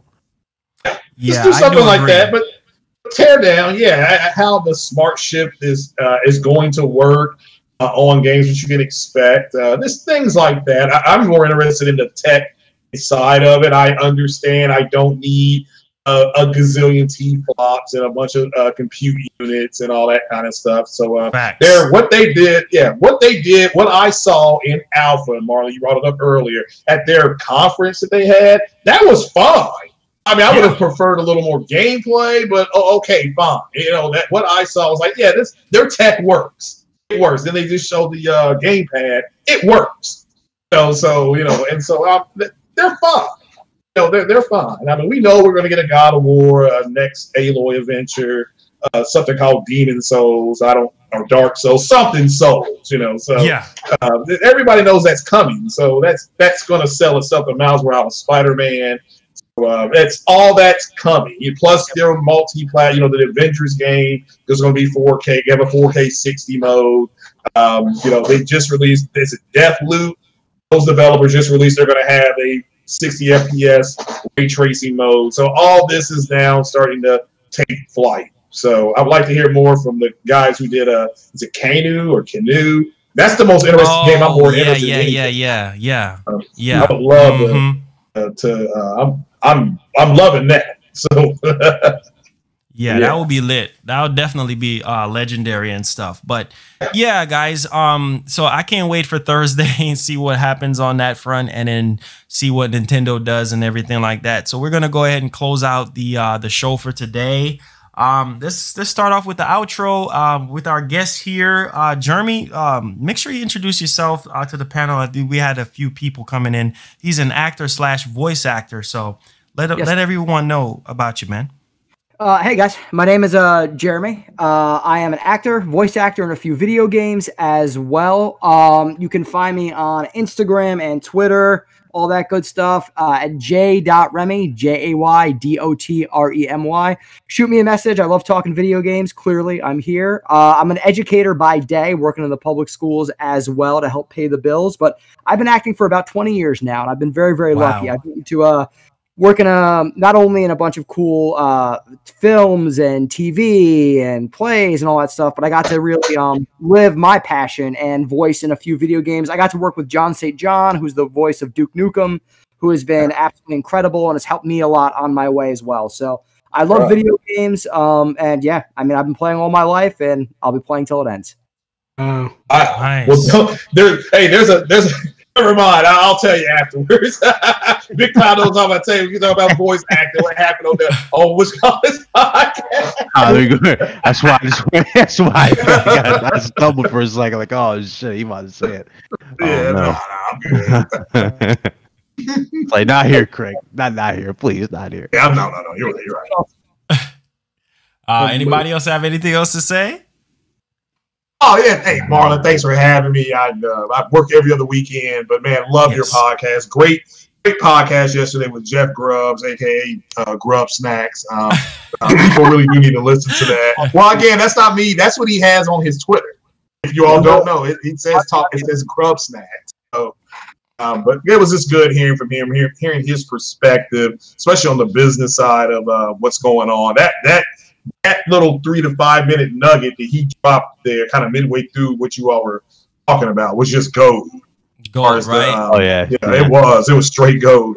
But yeah, thanks for having me. Shout out to the guests and to the chat. And yeah, if you want to know the truth about the Xbox, you can join my podcast. And don't be scared. You know, ain't nothing going to happen, but you're going to learn the truth. But it will be the opposite of some of these other podcasters out here who are just lying their what's off to you.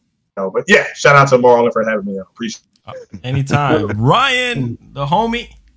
Yeah, appreciate the invite. I love the show. The show is hilarious as hell every Saturday. Shout out to everybody in the chat. I gotta say, big shout out to the biggest supporter of today's show, and that was Mr. Phil Spencer himself. I mean, the dude came back not once, not twice, not 3 times, not 4 times, not 5 times, but like a damn 10 times. So shout out to Phil Spencer in the chat. I see you. God. You guys can find me on Twitter, Big Cloud Gaming, as well as YouTube, Big Cloud Gaming. You already know. Gaming, RGT Podcast, gaming news, etc. Yeah, you already know. I'm going to do a one-on-one with Marlon sometime next week. We can schedule it, but we're going to do that. We're going to have fun. Shout out to you guys, though, in the chat. Most def. Wii U.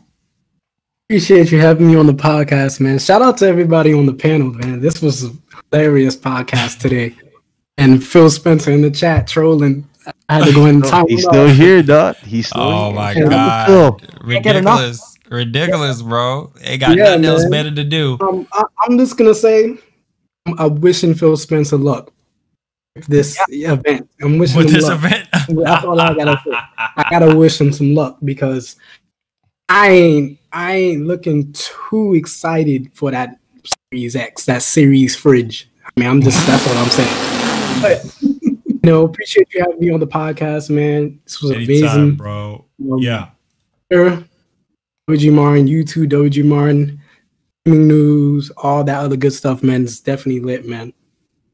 All right, guys. Well, this concludes episode 8 of the MGN podcast. We'll see you next week, Saturday at 2:30. We got a lot of stuff to talk about next week. So, Microsoft, good luck. Phil,